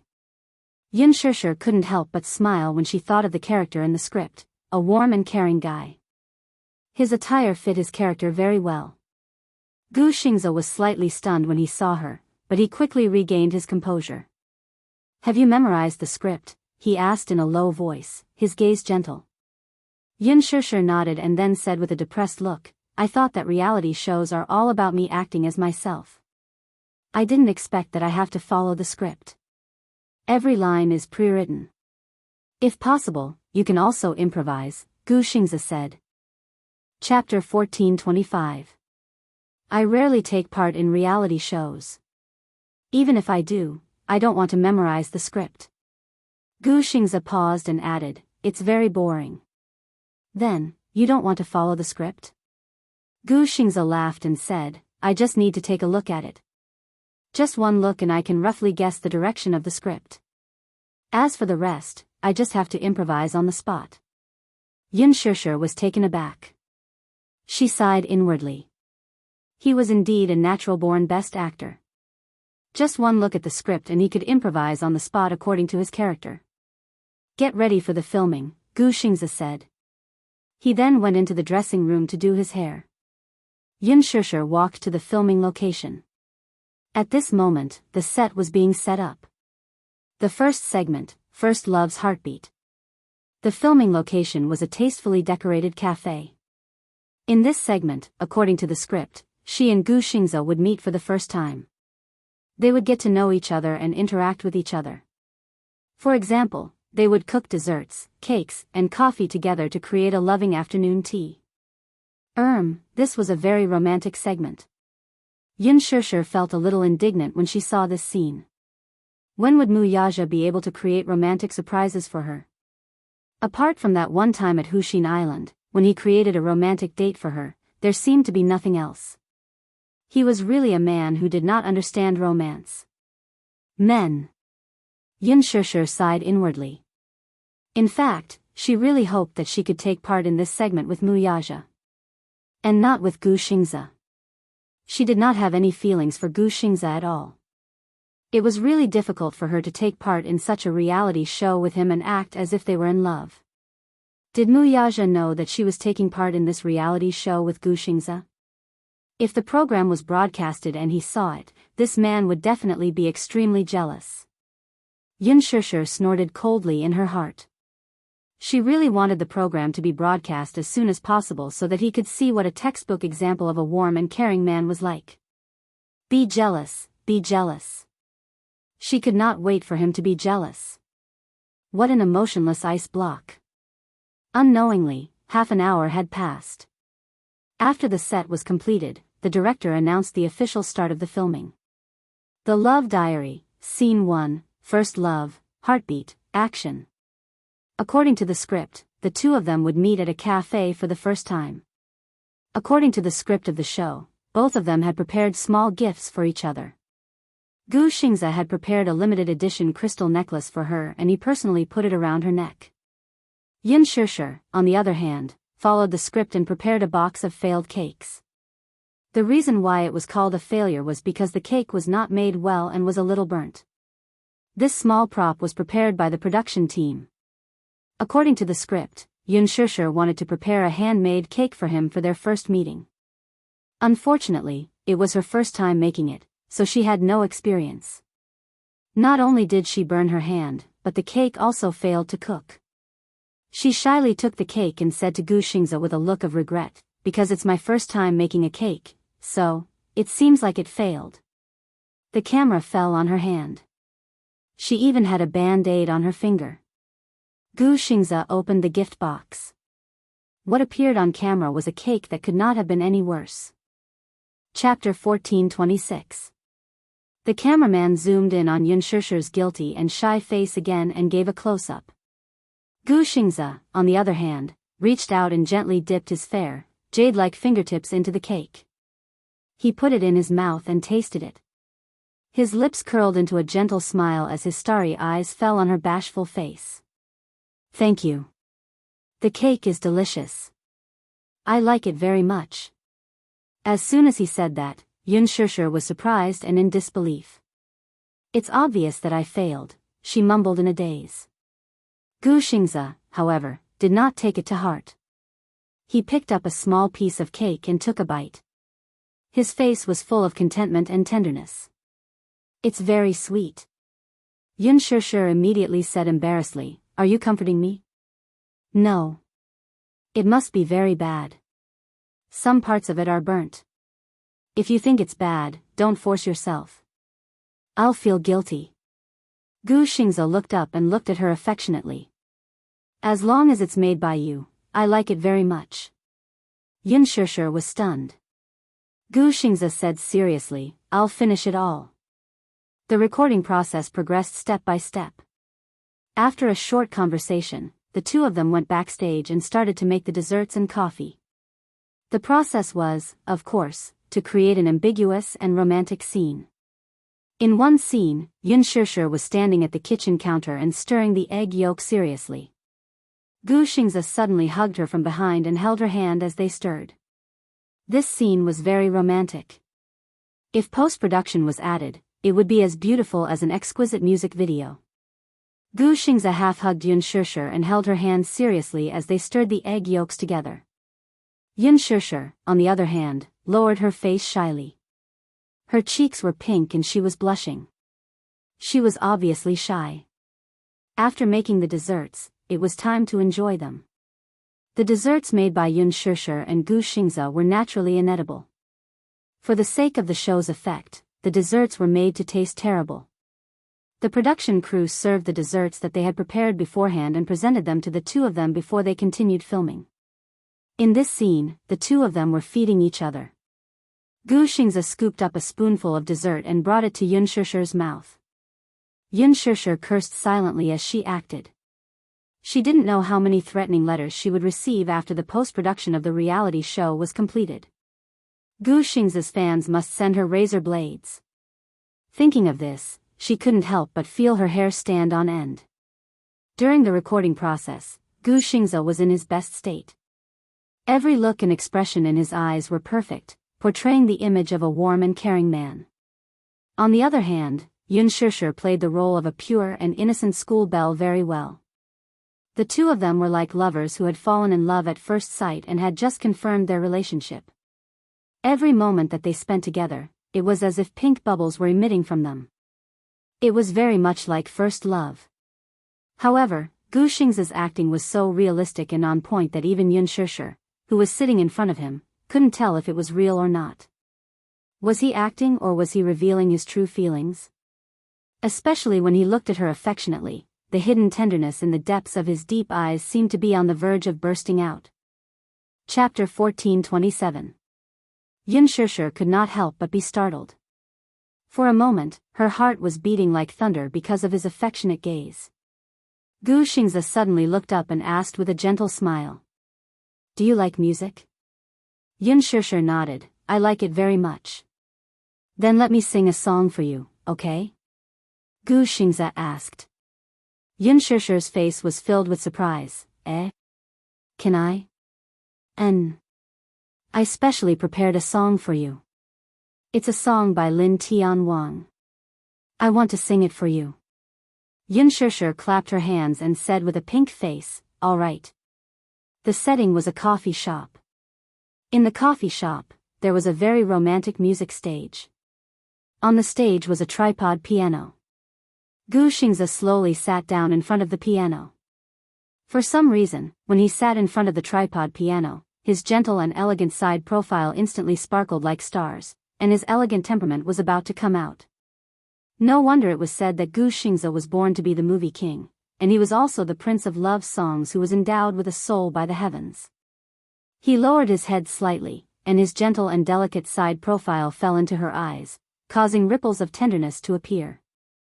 He raised his hand, and his fair hands landed on the black and white piano keys. They were slender and beautiful. Every finger of his beautiful hands seemed to be carved out of jade. He was born to be an outstanding pianist. He turned his face slightly and looked deeply at Yun Shishir. With just this glance, Yun Shishir was completely stunned. Her heart felt as if it had been stabbed by something, because she could clearly see the tenderness in his eyes. This tenderness was not an act. It was so real. Her heart suddenly began to ache. Gu Xingzi slowly played.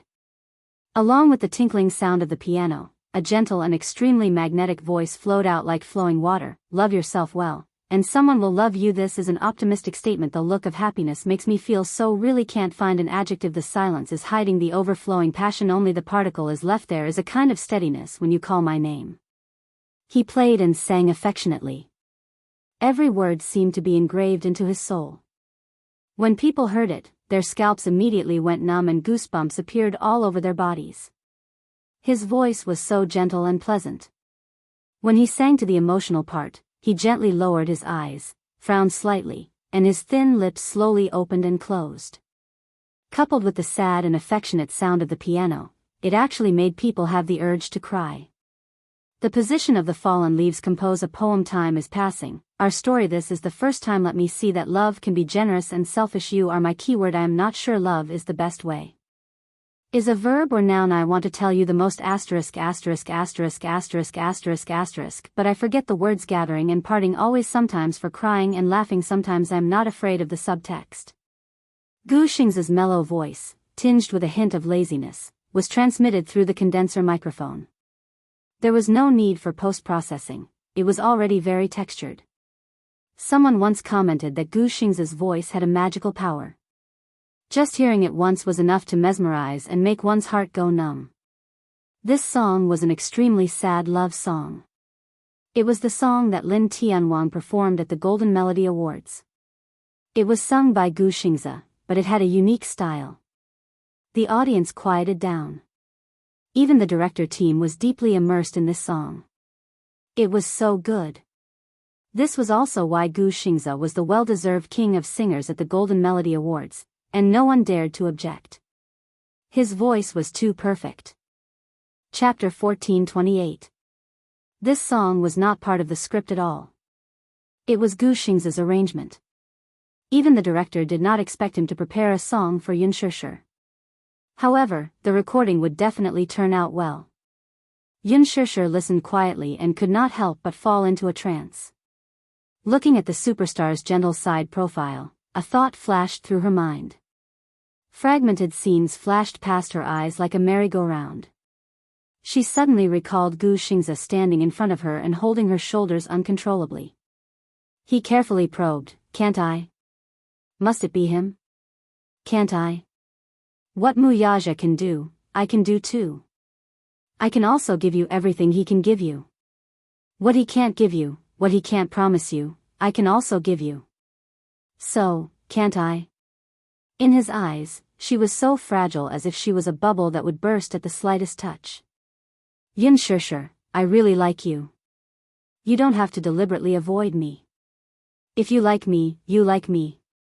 If you don't like me, you don't like me. I just don't like to suppress myself. I like you. If you change your mind, I'll wait for you at the same place. However, I won't force you to like me, nor will I do those things that make things difficult for you. So, you don't have to hide from me like this, understand? At least, please retain my right to like you. Please let me protect you silently. Yun Shishir snapped back to reality from her memories. Unknowingly, she was deeply moved by Gu Xing's singing. She could actually feel the love that he had buried deep in his heart from his singing. Her heart suddenly ached and she felt suffocated. She could feel Gu Xing's determination to protect her silently. She recalled that he seemed to be intentionally or unintentionally cold and indifferent to her. Even when he smiled, it was the kind of gentleness a senior would show to a junior. However, when he sang, the sadness in his voice could not be hidden at all. She knew very well that he had not really let go of her. He was just hiding this deep in his heart. He did not say anything because he did not want his feelings to burden her. Mu Shi, who was standing at the side, was also shocked. His singing was so affectionate. All his emotions were gathered in the lyrics, especially his eyes, which were filled with endless affection. Mu Shi guessed that there must be someone he loved very much in his heart. What do you mean by hiding in the lyrics? Is a proper noun. Compose a poem by the position of the fallen leaves. Our story is just beginning. This is the first time. To love someone so generously and selfishly, you are my keyword. When the song ended, Gu Xingze stood up and turned to look at Yun Shishir. Her eyes were wide open and filled with tears. In the blink of an eye, tears rolled down her cheeks. She came back to her senses from the song and realized that she was actually crying emotionally as she listened to it. Gu Xingze walked in front of her, picked up a handkerchief, and gently wiped away her tears. Yun Shishir smiled and looked up at him. She clapped for him. Thank you. You sang so well. I cried listening to it. Gu Xingze smiled helplessly and reached out to stroke her head. Little fool. His eyes were filled with doting love. Mu Shi, who was at the side, almost screamed out loud when she saw this. Ah. Xingze's boyfriend power is off the charts. He's too gentle. Chapter 1429. The production team was also silent for a moment. They were all stunned by Gu Xingze's sudden song. They did not expect that Gu Xingze would play and sing a song for Yun Shishir. However, if the show's effects were to be produced, it would definitely be good. It was a very amusing scene, and the viewership ratings would definitely be first. Throughout the entire recording process, Mu Shi was watching it live. When she witnessed Yun Shishir and Gu Xingze's first date, she felt as if she had been fed a mouthful of dog food. She felt stifled. She felt as if she had been showered with affection. This reality show was simply torturing single people. This was especially true for a single person like her. Watching the whole process, she was hurt 10,000 points. The scene of Gu Xingze wiping Yun Shishir's tears, in particular, was a blow to her heart. Her heart felt as if it had been stabbed hard. She felt pain and jealousy. To be in a relationship with the nation's Prince Charming was the dream of many young girls. Ah, oh, God. Xingze is so handsome. Xingze is so gentle.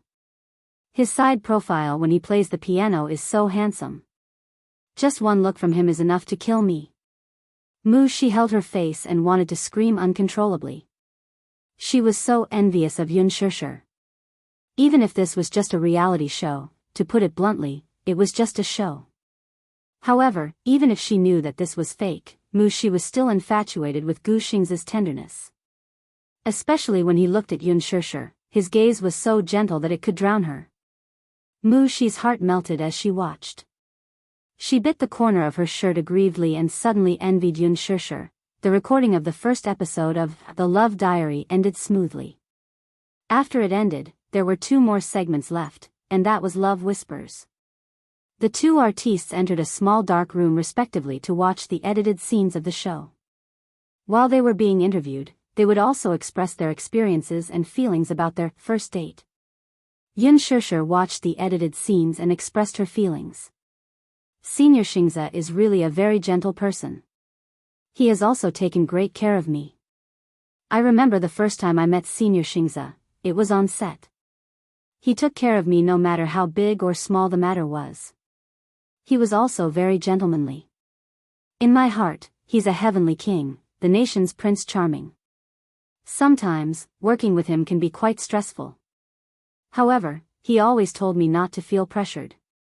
It's a pleasure working with him. Actually, this is my first time filming this show, so I'm quite nervous. But on the first date, it was more of a surprise. Especially when he played and sang that song, I was very surprised and pleasantly surprised.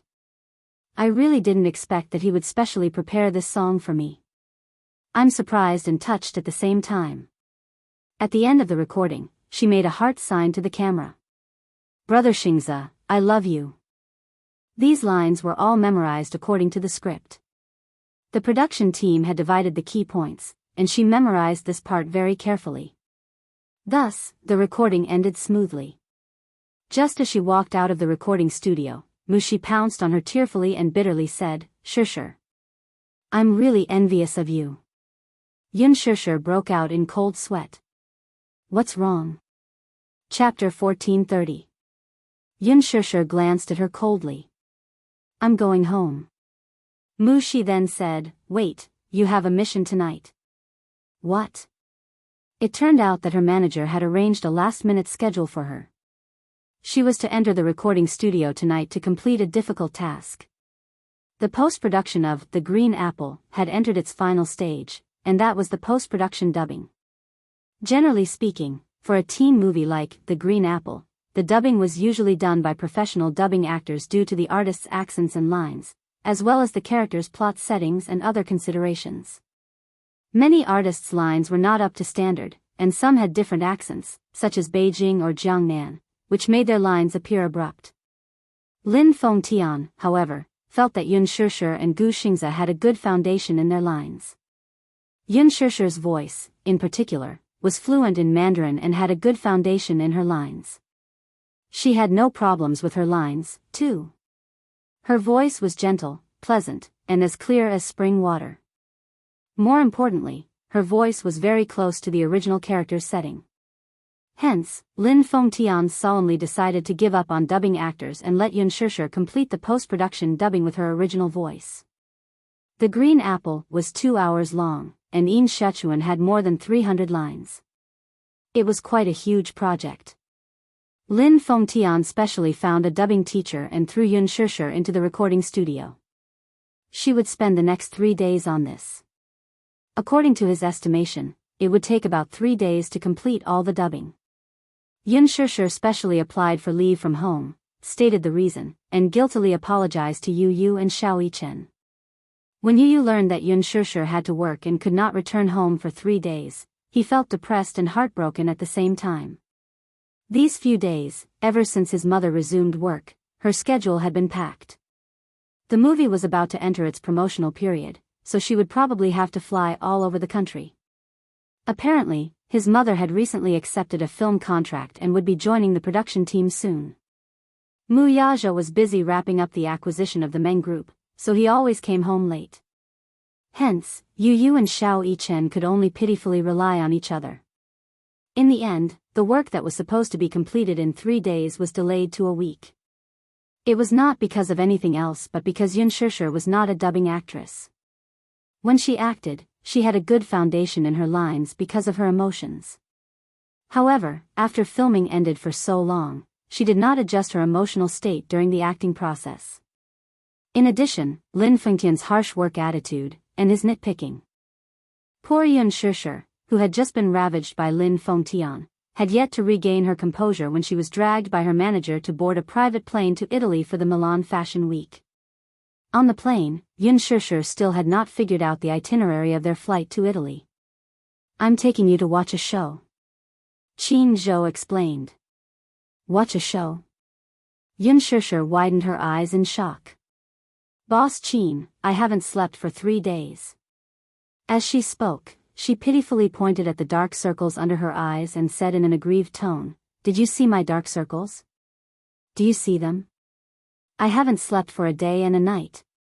If this goes on, I suspect that I will die in the line of duty. Chapter 1431. Huh. Yun Sure was so tired that she slumped on the chair. She felt that her whole life was gloomy. I'm so tired. I want to hug my pillow and sleep until the sky turns dark. Dreams are always beautiful. Qin Zhou quietly said from the side. Yun Shishir was disheartened. She said miserably, I want to sleep. There are still 5 hours before landing in Italy. You can use this time to catch up on sleep. Yun Shishir complained, Boss Qin, you're squeezing your employees dry. I protest. Protest overruled. I appeal. Overruled. I'm going to die. Yun Shishir had no choice but to compromise. She pitifully covered her face with her clothes and put the chair down. After a while, she quickly fell asleep. She was really tired. As soon as the plane landed, Yun Shishir, who had yet to adjust to the jet lag, was hurriedly dragged to the studio by her manager. The moment she stepped in, she was surrounded by 3 top-notch stylists who were eyeing her covetously. Yun Shishir was speechless. Could she say that the way these men looked at her was scary? Yun Shishir raised her hands and surrendered. Then, she allowed the 3 stylists to surround her. One moment, they were messing with her hairstyle, the next moment, they were messing with her makeup, and the next moment, they were messing with her clothes. Qin Zhou stood at the side and gave advice from time to time. There were a few times when Yun Shishir's hairstyle was not up to standard. With one sentence from Qin Zhou, they were all dismantled and redone. Yun Shishir was so sleepy that she kept yawning. When she was putting on makeup, she dozed off a few times. When her head fell down, her eyeliner messed up her entire face. Qin Zhou could not stand it anymore. He waved his hand and said, That's all for now. Go back and rest first. Thank you, Your Majesty. Yun Shishir raised her hands and cheered. When she stood up, her stomach suddenly growled. She had not eaten anything for a day and was obviously hungry. Yun Shishir held her stomach pitifully and looked at Qin Zhou. She bit her lip and complained, I'm hungry. Bear with it. Qin Zhou snorted and said heartlessly, It's already night time. You can't eat. But I'm really hungry. She was trying her best to catch up on sleep on the plane, but she didn't have a good rest. Qin Zhou lectured her, There's a show tomorrow afternoon. If you put on more weight, it won't do. Yun Shishir, there will be a lot of big names from Hollywood attending the Milan fashion show tomorrow. Do you want to make a fool of yourself on the red carpet? I don't care, you have to be beautiful when you appear on the runway tomorrow. Your face must be as sharp as you want it to be, and your waist must be as thin as you want it to be. Do you understand? Yun Shishir almost rolled her eyes. Go back and rest. Wash up and wait for me at 5:00 tomorrow morning. Yun Shishir seemed to have lost all her strength.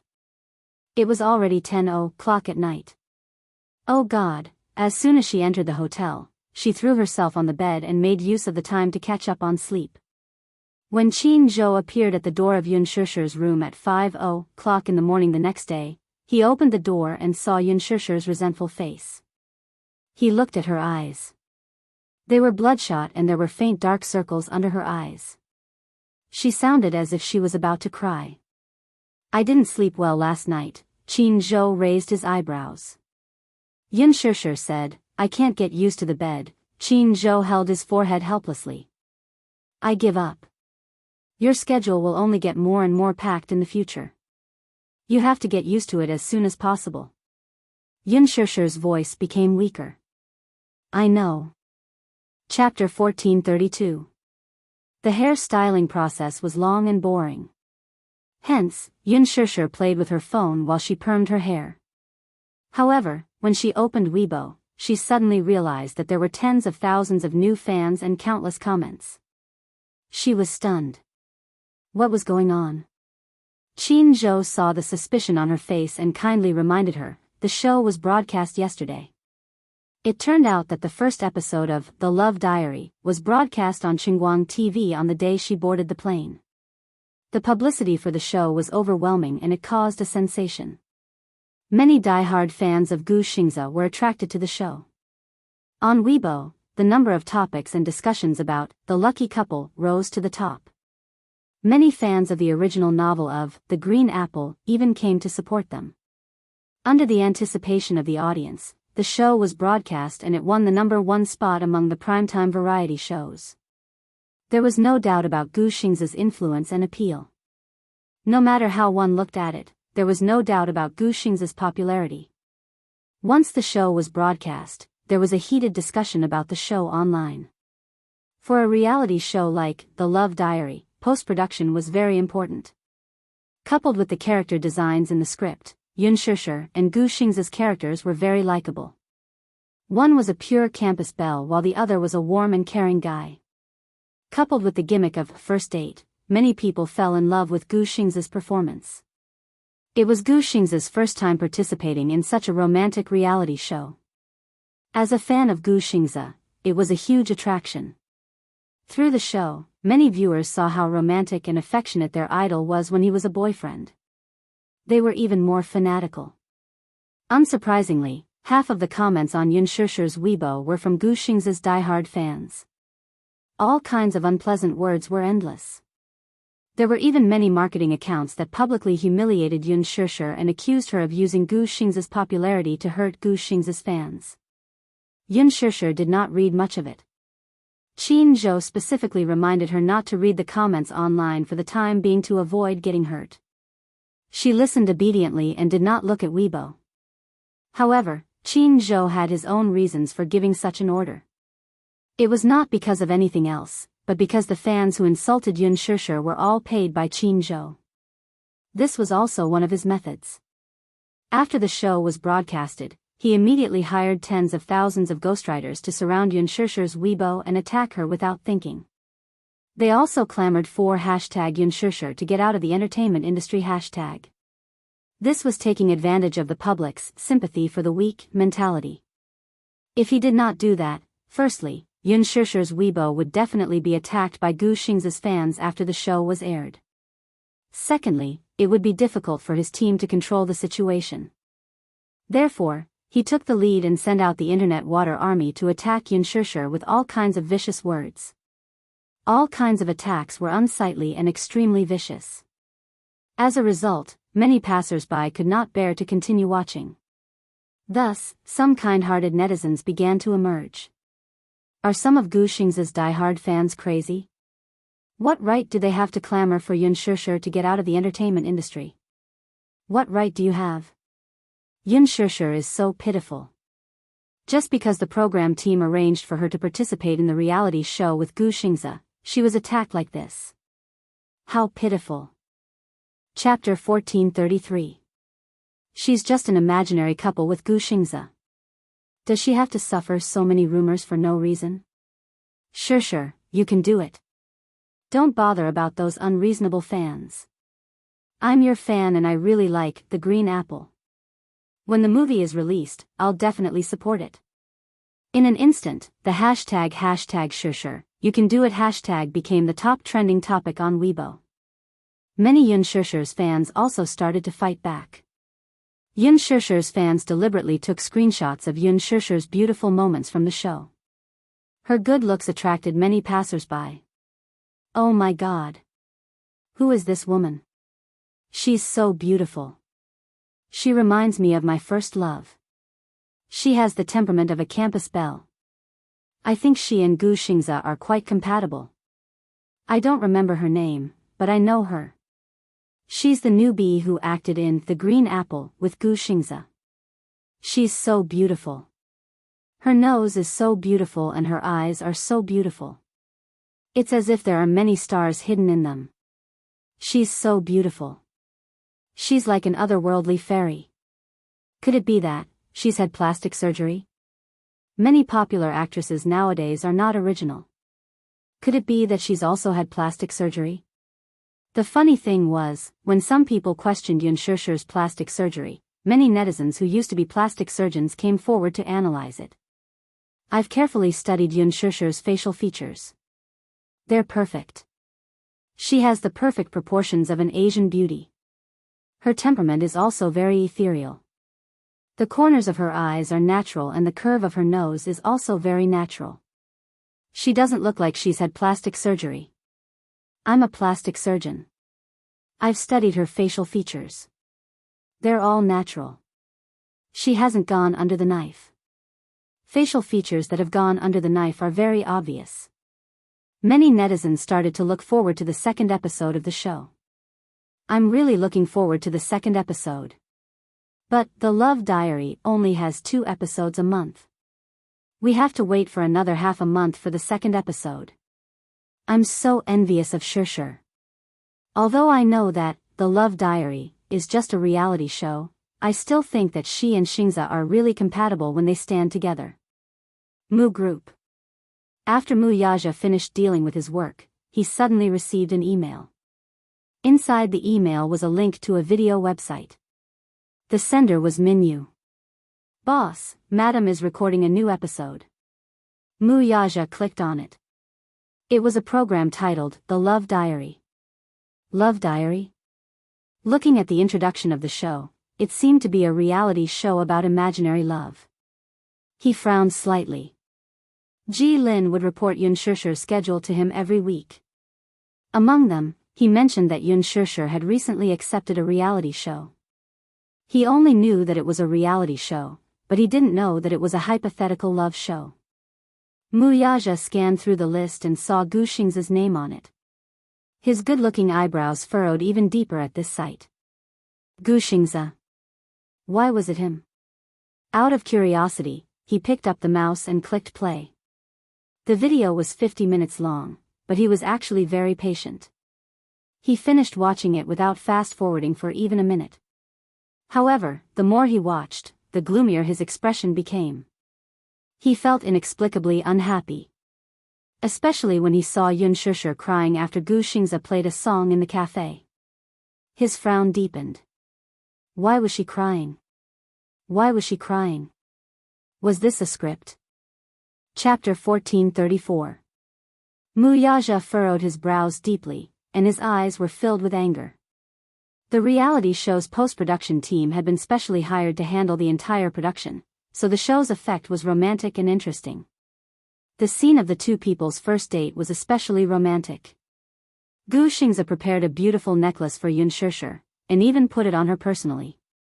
The scene where he put it on her was filmed in slow motion, and it matched with the love song Gu Xingza had specially written for the movie, The Green Apple. The entire scene seemed to be filled with pink bubbles, and it made people's hearts beat faster. Yun Shirshir prepared a cake for Gu Xingza that had failed to bake, and there was a scene where she personally fed Gu Xingza. Mu Yaja watched the show expressionlessly from start to finish, and his face darkened. It was just a reality show. Reality shows were like movies, they had a script. Even though Mu Yaja knew that the so-called reality show was just a fake show, he was still upset and was about to turn it off. At the end of the show, Gu Xingza suddenly confessed his true feelings. On the screen was a quiet recording studio. He sat on the sofa, facing the camera, and talked about his feelings for the date. Where did you first meet her? Gu Xingza pondered for a moment, and his eyes suddenly curved. The first time I met her was at Huanyu's annual cocktail party.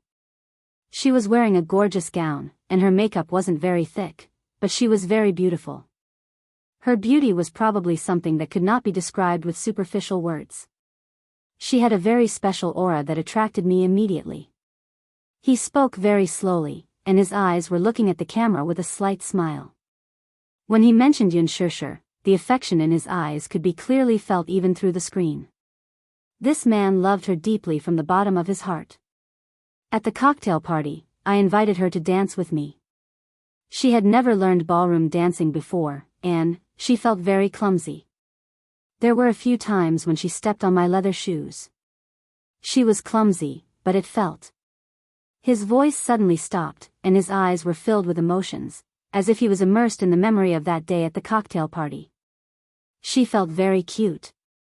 The scene suddenly changed, and there was a scene from the date. It replayed the scene when Yun Shirshir took out the cake that she had baked for him. She looked defeated and cautious, and together with Gu Xingza's voiceover, it was touching. I like clumsy girls, and maybe I'm a male chauvinist in some ways. I like to pamper my girlfriend, and let her make trouble in my arms. I like that feeling, it makes me feel very safe. Is she clumsy? Actually, she's not stupid, but she's very kind, gentle, and treats people with sincerity. I like these qualities of hers. They're very attractive to me. In the next scene, the production team took out another question board. Do you believe in love at first sight? Gu Xingze was taken aback when he was asked this question. His gaze and thoughts drifted away. Is this question difficult to answer? Gu Xingze stopped thinking and suddenly shook his head.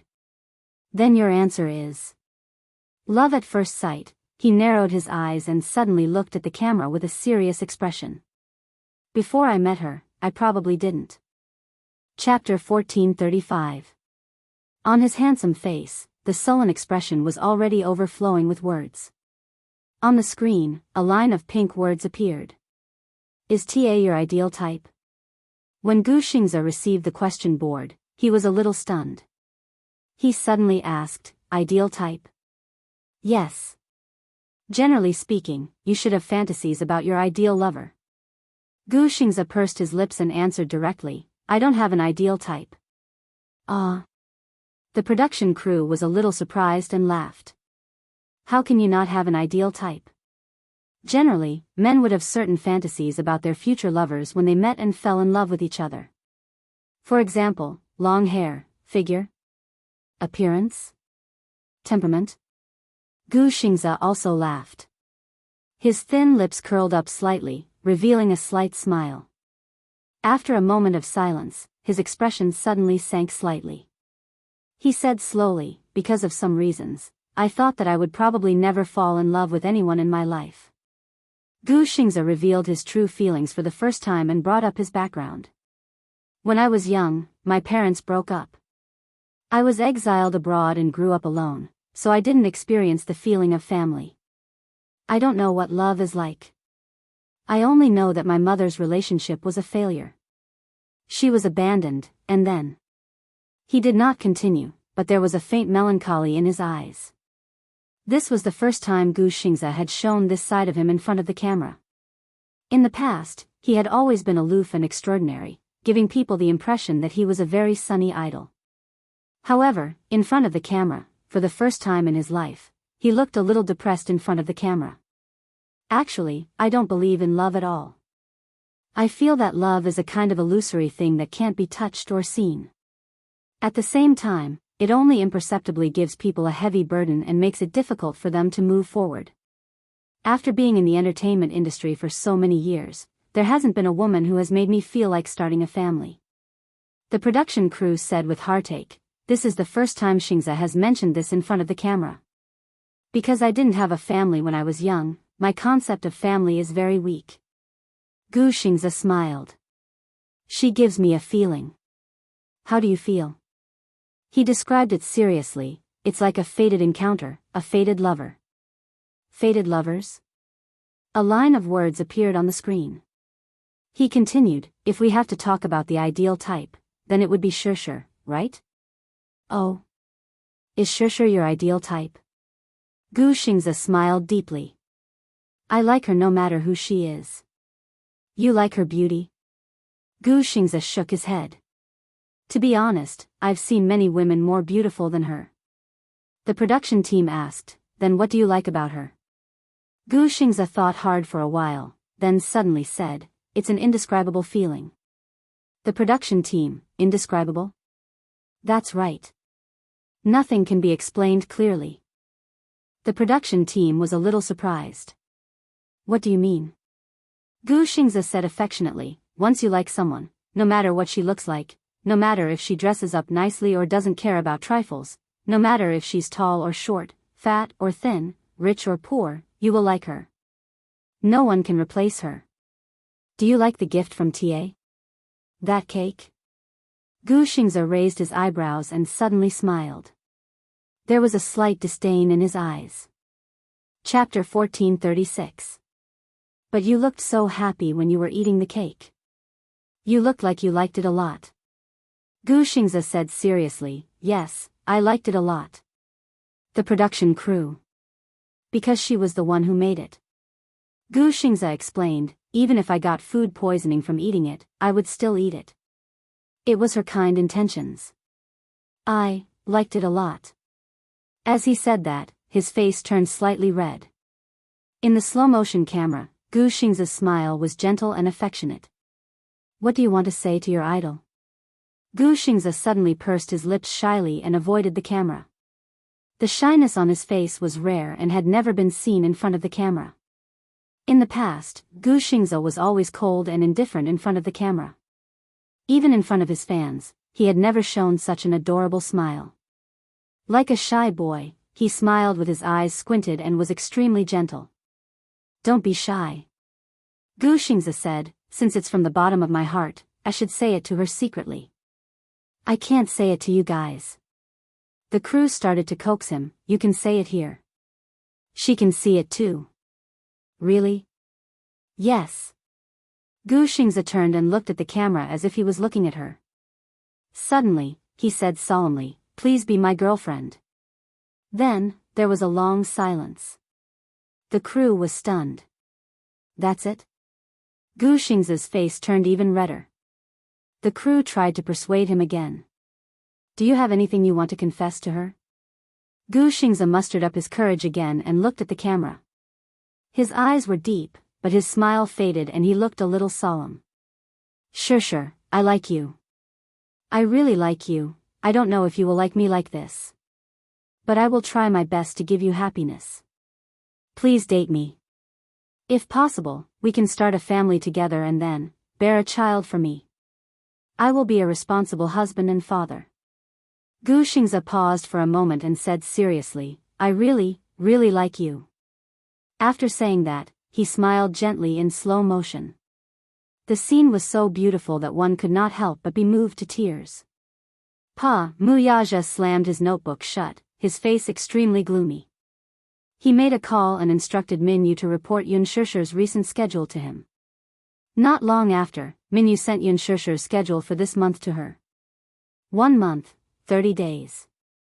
Every day's schedule was packed to the brim. At first glance, there was almost no time to breathe. According to her itinerary, she was currently in Italy, rushing to Milan Fashion Week. Milan Fashion Week was one of the 4 most famous fashion weeks in the world. Milan, Paris, New York, and London. Among the 4 major fashion weeks, Milan Fashion Week was the latest to rise. But now, it was already at the top. It gathered the top figures in the fashion industry, thousands of professional buyers, and professional media and style trends from all over the world. The global spread of these elements was far beyond other business models.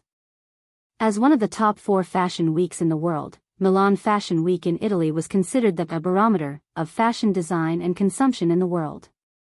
Chapter 1437. As everyone knew, many female celebrities were working hard to become an international superstar.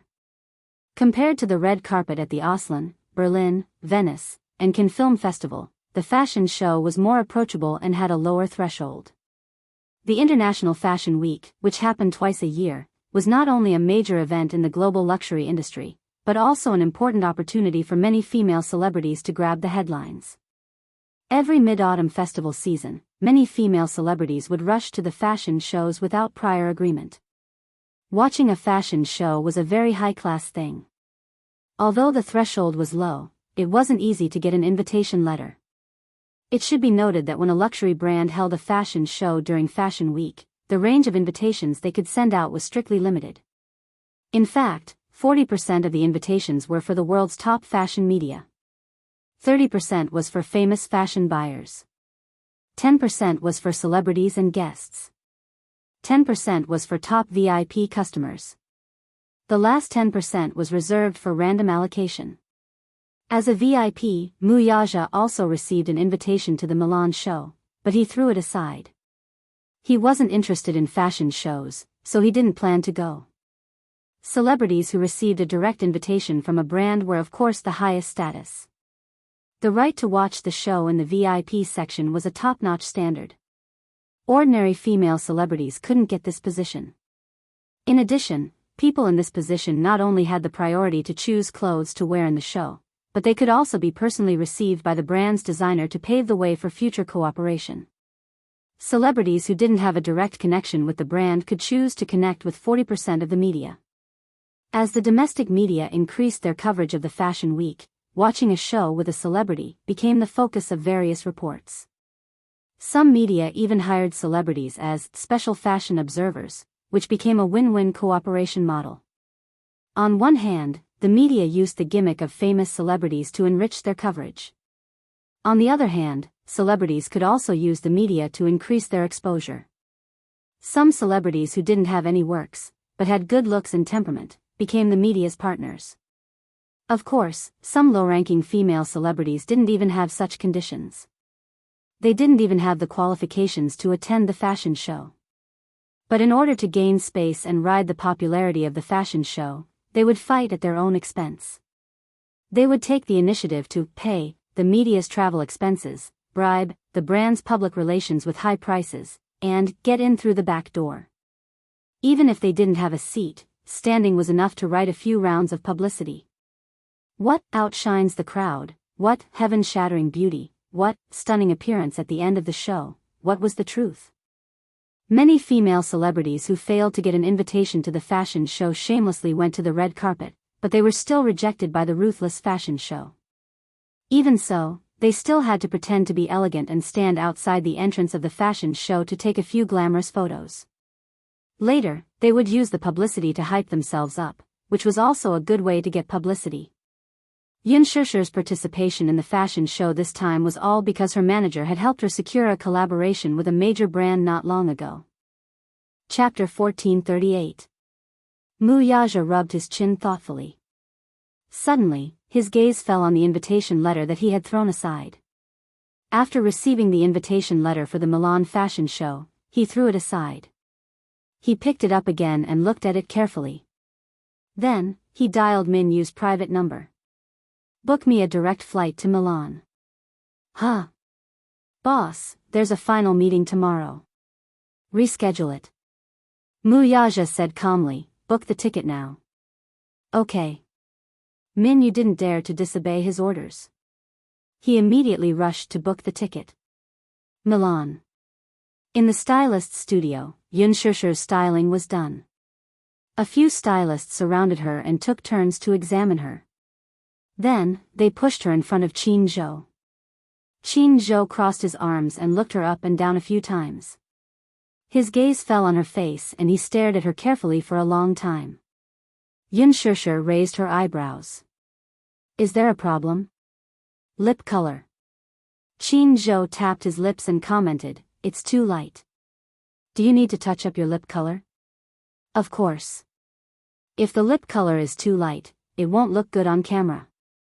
It'll make you look haggard." Qin Zhou was obviously experienced. He had attended more fashion shows than many female celebrities. Therefore, he had a high aesthetic standard when it came to makeup. One of the stylists said, "Her skin is very fair. Indeed, dark lipstick is more suitable." Qin Zhou instructed the stylists, "Use Dior Blue Gold number 999 for her." "Okay." Yun Shishir touched up her lip color. The Dior Blue Gold number 999 color was especially bright. Together with her fair skin, the makeup gave off a noble and gorgeous feeling. Qin Zhou was satisfied. "Very good. What about now?" Qin Zhou snapped his fingers and said, "Follow me to the venue to pick out the dress." After that, Qin Zhou immediately brought Yun Shishir to the star-making factory to make the final preparations for the show. The dresses for the female celebrities were all prepared by the brand. This time, Louis Vuitton had prepared 20 sets of gowns. Generally speaking, these gowns would be given to A-list celebrities and VIPs to choose from before being given to B-list and B-list celebrities to choose from. Therefore, when it was time for the celebrities to choose, they had no choice. In addition, most of the new clothes from these brands were samples that had not yet been put on the shelves. Most of the designs were custom-made according to the figures of Westerners. In order to make the dress fit better, the tailors had to do some post-processing, which would inevitably destroy the original cut and layering of the dress. If the celebrity's temperament couldn't be controlled, a big brand's ready-made clothes would be reduced to a David. The size of the gown was on the slim side according to model standards.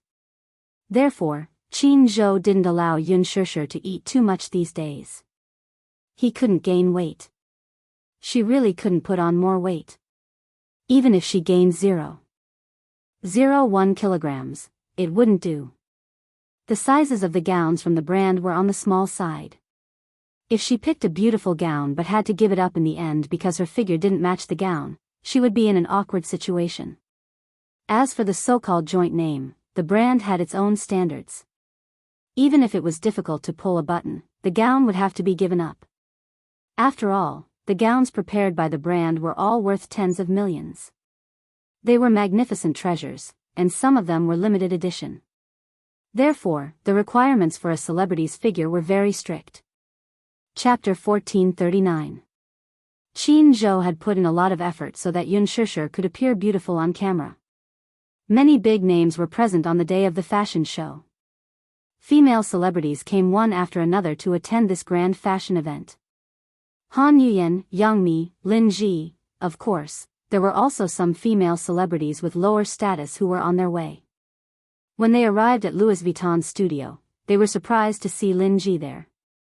Lin Ji was stunned to see Qin Zhou and Yun Shishir. She did not expect Yun Shishir to receive an invitation from Louis Vuitton.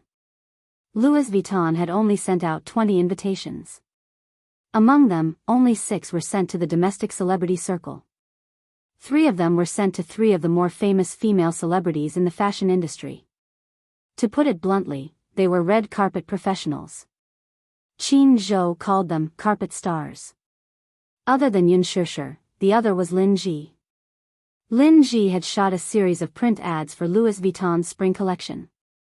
This was the first print ad that Lin Ji had received from a major brand. Because of this, Lin Ji's team had been wantonly promoting Lin Ji's high status. After all, as one of the top luxury fashion brands, to be able to get a print ad from Louis Vuitton was extremely dazzling. Qin Zhou was especially disdainful. Useless. She had received a print ad and was bragging so much that she wanted to announce it to the world. What a disgrace. Lin Ji saw Qin Zhou and smiled slightly. She quickly walked up to him and greeted him gracefully. "Hello, CEO Qin."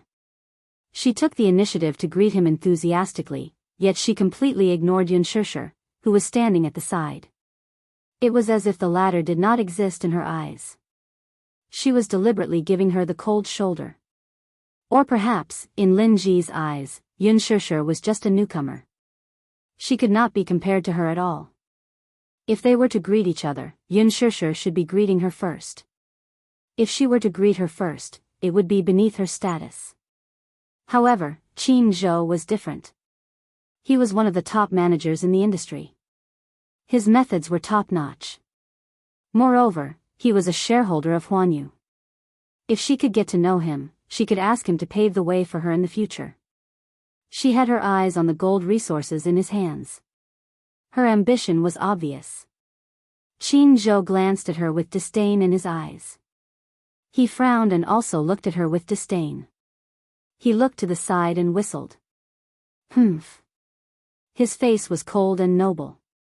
Since this Lin Ji was so arrogant that she ignored Yun Shishir and treated her like air, then he wouldn't take her seriously either. His sneer and the indifference on his face caused Lin Ji's face to darken and turn livid. This was clearly not giving her face in public. Yun Shishir looked at Lin Ji and then at Qin Zhou. She raised her eyebrows. Lin Ji turned around slightly and smiled at Yun Shishir like a slipper. However, this smile was a fake one. It was just a smile on her lips, but the smile did not reach her eyes. Shishir, it's you? Sigh, look at me. I only noticed you because my eyesight is bad. I'm sorry. Please forgive me. Her smile was cold and stiff. There was no friendliness in it at all. Yun Shishir heard this and smiled coldly. Hello, are you, the stylist here? Pfft. Qin Zhou laughed rudely. Chapter 1440. Qin Zhou laughed rudely. Shishir, you're too cute. She's not a stylist, she's Lin Ji. You should have seen her before. Lin Ji's expression turned even uglier. This Yun Shishir, was she deliberately picking a fight? However, Yun Shishir looked as if she had suddenly realized something. Oh. I saw her during the audition for Lethal Beauty. She auditioned for the female lead with me, Lin Ji. After saying that, Yun Shishir mimicked Lin Ji and put on a fake smile. She said as hypocritically as she could, Senior Lin Ji, I'm sorry. Your makeup is too thick. I didn't recognize you for a while. It would have been fine if she hadn't said that, but once she did, Lin Ji's expression was as ugly as it could get. Was this Yun Shishir doing it on purpose? Was she mocking her for having too much makeup? Qin Zhou smiled satisfactorily and looked at Yun Shishir with satisfaction. Not bad. This little lass's ability to make people uncomfortable had improved quite a bit. At this thought, he raised his brows and continued Yun Shishir's words, saying, It can't be helped. Some people don't have the temperament and beauty, so they can only rely on makeup to maintain their looks. Shishir, don't look down on others. Qin Zhou's mouth was so venomous that it made people speechless. It wasn't without reason that he said that. He had seen Lin Ji's bare face once by chance. She was simply a passerby. If it weren't for the fact that her facial features were sculpted and could rely on makeup to maintain her beauty, her facial features weren't purely natural. Who knew how many times they had been processed in the post-production? Being hailed as the #1 costume starlet was just an undeserved reputation. Compared to Yun Shishir, she was really too far behind. Lin Ji was completely speechless. Qin Zhou was famous for his poisonous tongue. In addition, Yun Shishir had learned something, and would occasionally add salt to the wound. She was beaten black and blue. But she found it hard to refute. Lin Ji was not a natural beauty like Yun Shishir. Her nose was padded, her chin was shaved, and her eyelids were cut. Even so, it was difficult for her to compete with Yun Shishir in terms of ancient costumes. This was also the reason why she was eyeing Yun Shishir covetously. She was very ostracizing her. Her sixth sense told her that as long as this Yun Shishir could seize the opportunity, she would definitely become famous overnight and surpass her.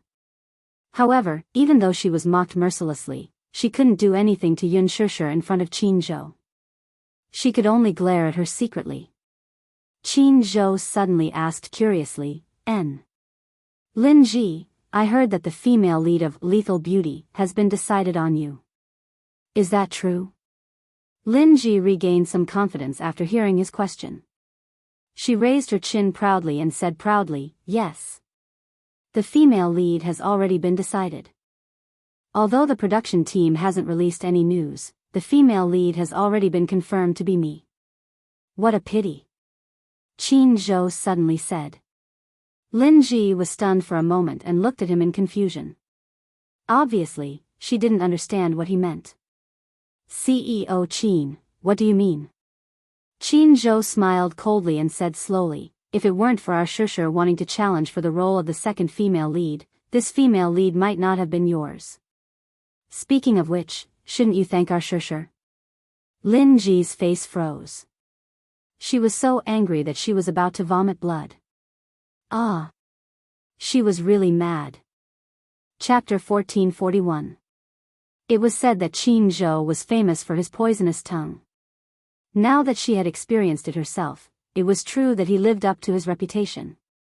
This Qin Zhou was simply infuriating her. And this Yun Shishir, she was purely trying to annoy her. Lin Ji was so angry that she gritted her teeth.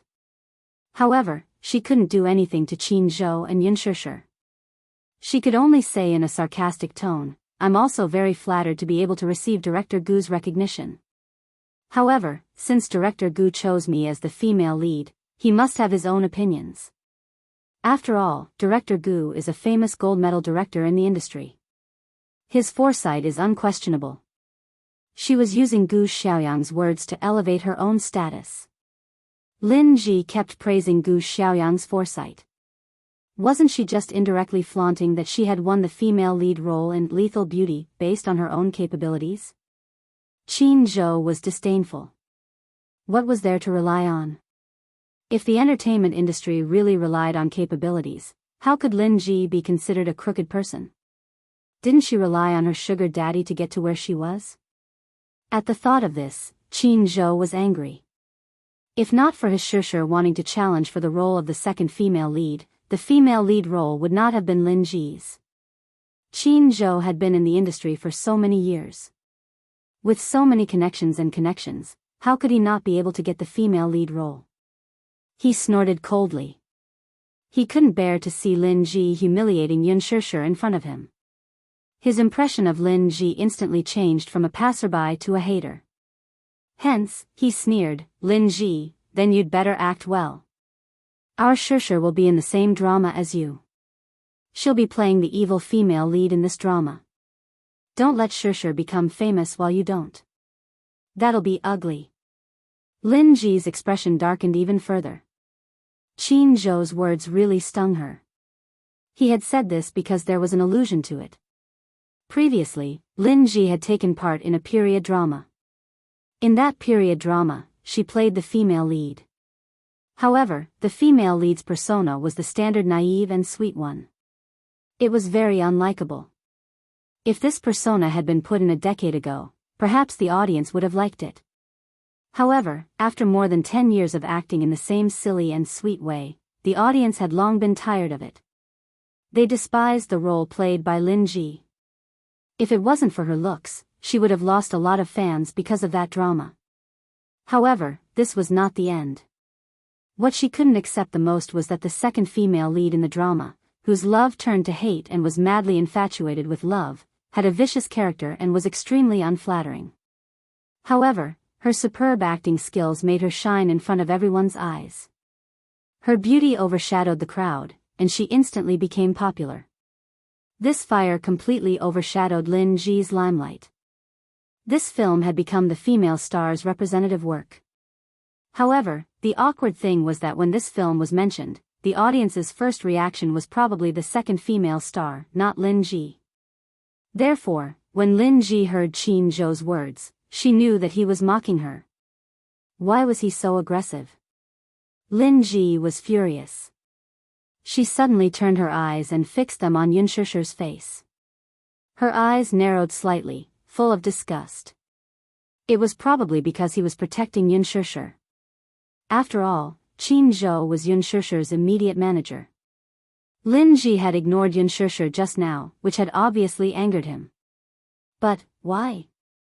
Why would the insufferably arrogant Qin Zhou, who was known as the best manager in the industry, worship and protect Yun Shishir in every way possible? Chapter 1442. Besides her beauty, what else did she have? Her acting skills? Lin Ji had never watched any of Yun Shishir's works. At most, she had only watched a few of Yun Shishir's movies. Hence, she did not have any idea of her acting skills. The prideful Lin Ji, on the other hand, naturally did not think much of Yun Shishir. In her eyes, Yun Shishir's acting skills might not be as good as hers. After all, she had debuted a few years earlier than her. In terms of experience and skills, she did not think that she would lose to her. Yun Shishir was just relying on her good resources. But where did she get such good resources from? Wasn't it all from Qin Zhou?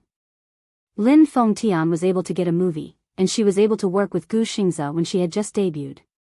She even heard that Gu Xingze had specifically invited her to be his female companion at Huan Yu's annual cocktail party. She even had access to the resources of The Love Diary. As the second imaginary couple of The Love Diary, this resource was truly a golden resource. Why did she say so? As a brand new variety show, The Love Diary was a new variety show that had just been released. It was created by the best variety show team in Korea. One had to know that reality shows were the best way to build popularity with the audience. It was also a golden resource that many people yearned for. Ordinary people simply could not get it. When The Love Diary was first released, the production team did not know how the show would turn out. Hence, they specially invited two B-list celebrities to be the imaginary couple. After a few episodes, they realized that the show's effect was quite good. After a few episodes of pre-promotion, the production team realized that this reality show had a huge market potential. However, during the period when the show was on the rise, they were eager to stabilize their popularity. Hence, they paid a huge price to invite Gu Xingze. However, as for the female guest, the production team did not initially decide on Yun Shishir. Instead, they decided on another female guest.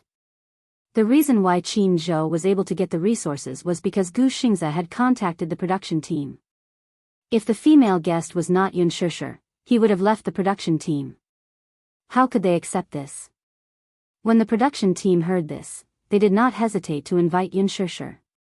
One had to know that the success or failure of this program did not depend on the female guest.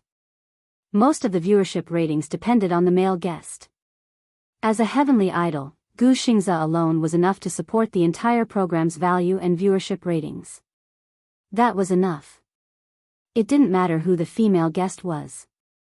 Moreover, since Gu Xingze said so, the crew had no choice but to do as he wished.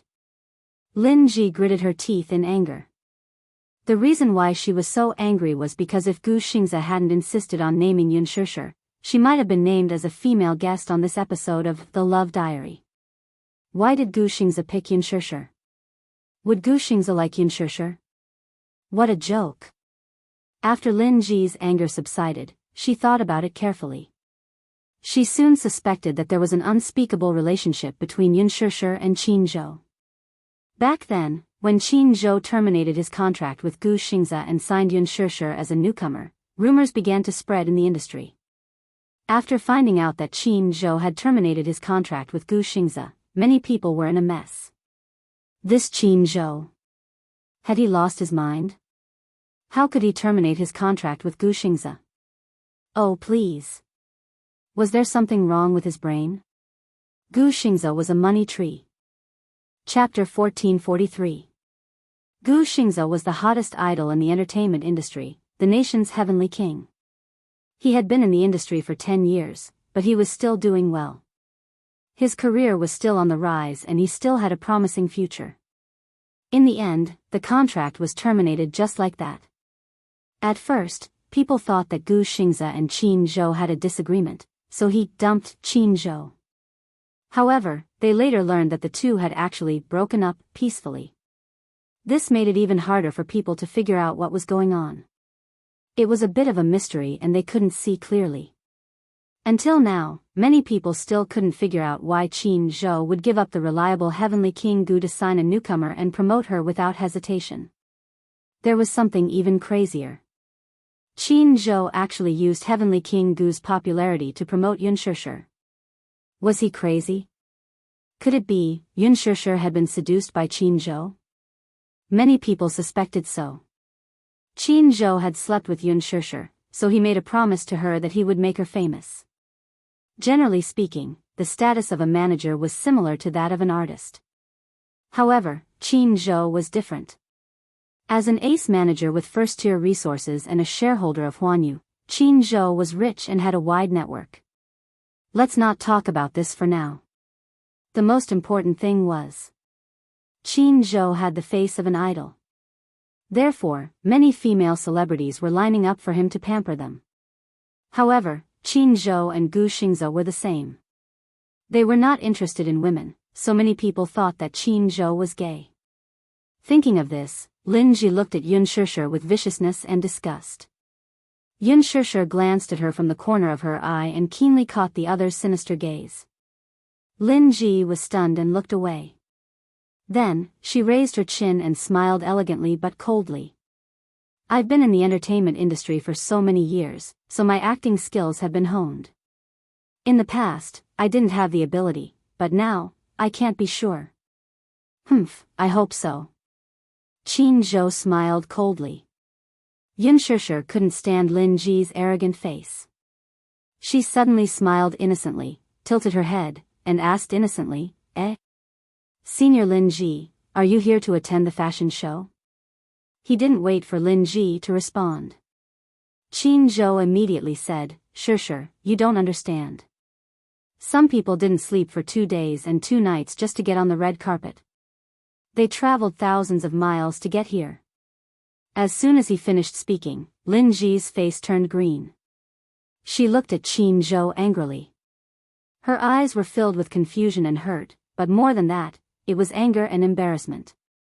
Chairman Qin, you've gone too far. After saying that, Lin Ji raised her head pretentiously. As the spokesperson for the new spring collection of nectar, I received an official invitation. You're saying that I'm just trying to get on the red carpet? That's slander. Wow, the spokesperson for the press conference, haha. It's one thing for you to brag in front of the public, but how dare you brag in front of me? Aren't you afraid that you'll be exposed? Qin Zhou mocked him mercilessly. Lin Ji's expression turned even uglier. Indeed. In terms of publicity, Louis Vuitton was divided into brand partner, brand spokesperson, and brand ambassador. These three titles were easily confused, but in reality, they were fundamentally different. Chapter 1444. As the spokesperson, Lin Ji was only endorsing one of Louis Vuitton's nectar series. She was the spokesperson for the entire nectar collection, from the clothes to the bags. The products she was the spokesperson for were only the tip of the iceberg. It looked glamorous, but it was just a product line under the brand. The value of the endorsement was very low.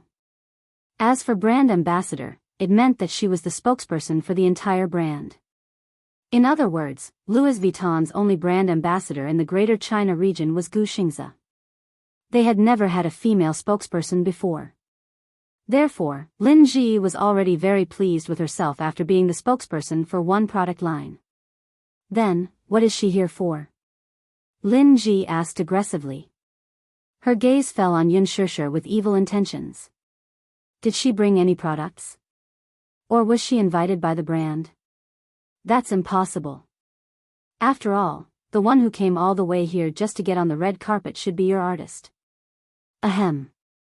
Qin Zhou was amused. Lin Ji was angry, but she tried to restrain herself. Am I wrong? I'm sorry. Our Shishir has received an invitation from the brand. As soon as Qin Zhou finished speaking, Lin Ji said arrogantly, impossible. He raised his eyebrows disapprovingly. What's impossible? How could she have received an invitation? She's just a newcomer.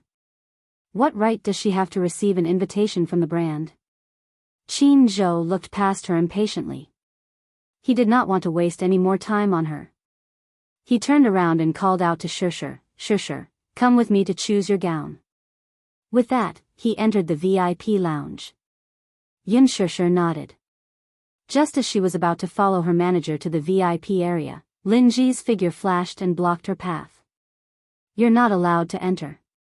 Yun Shishir's brows furrowed slightly as she raised her eyes to look at the arrogant Lin Ji blocking her way. She was a little surprised. What do you mean? Where's the invitation? Lin Ji opened her palm. Without an invitation, you don't have the right to step into this place. You don't even have the right to enter the VIP room. She had disliked her for a long time. Therefore, Lin Ji swore to teach her a lesson. She didn't want a newcomer who didn't know the immensity of heaven and earth. She was her senior, but she didn't take her seriously. Of course, she had to teach her a lesson. Yun Shishir was neither angry nor shocked. She walked around her as if she did not hear her. Lin Ji was even angrier, and blocked her way again. Where are you going? Senior Lin Ji, please step aside. Yun Shishir smiled politely, However, there was a faint smile on his face and a mocking look in his eyes. Lin Ji was completely enraged by her gaze. She blurted out, go back. This is not a place for you to be. Who do you think you are? Do you really think you're a big shot? Yun Shishir ignored the sarcasm in her words, but the smile on her face slowly faded. When she looked up, her eyes were frosty as she stared at her coldly. Suddenly, she let out a mocking laugh. You're the one who thinks you're a big shot, right? Senior Lin Ji.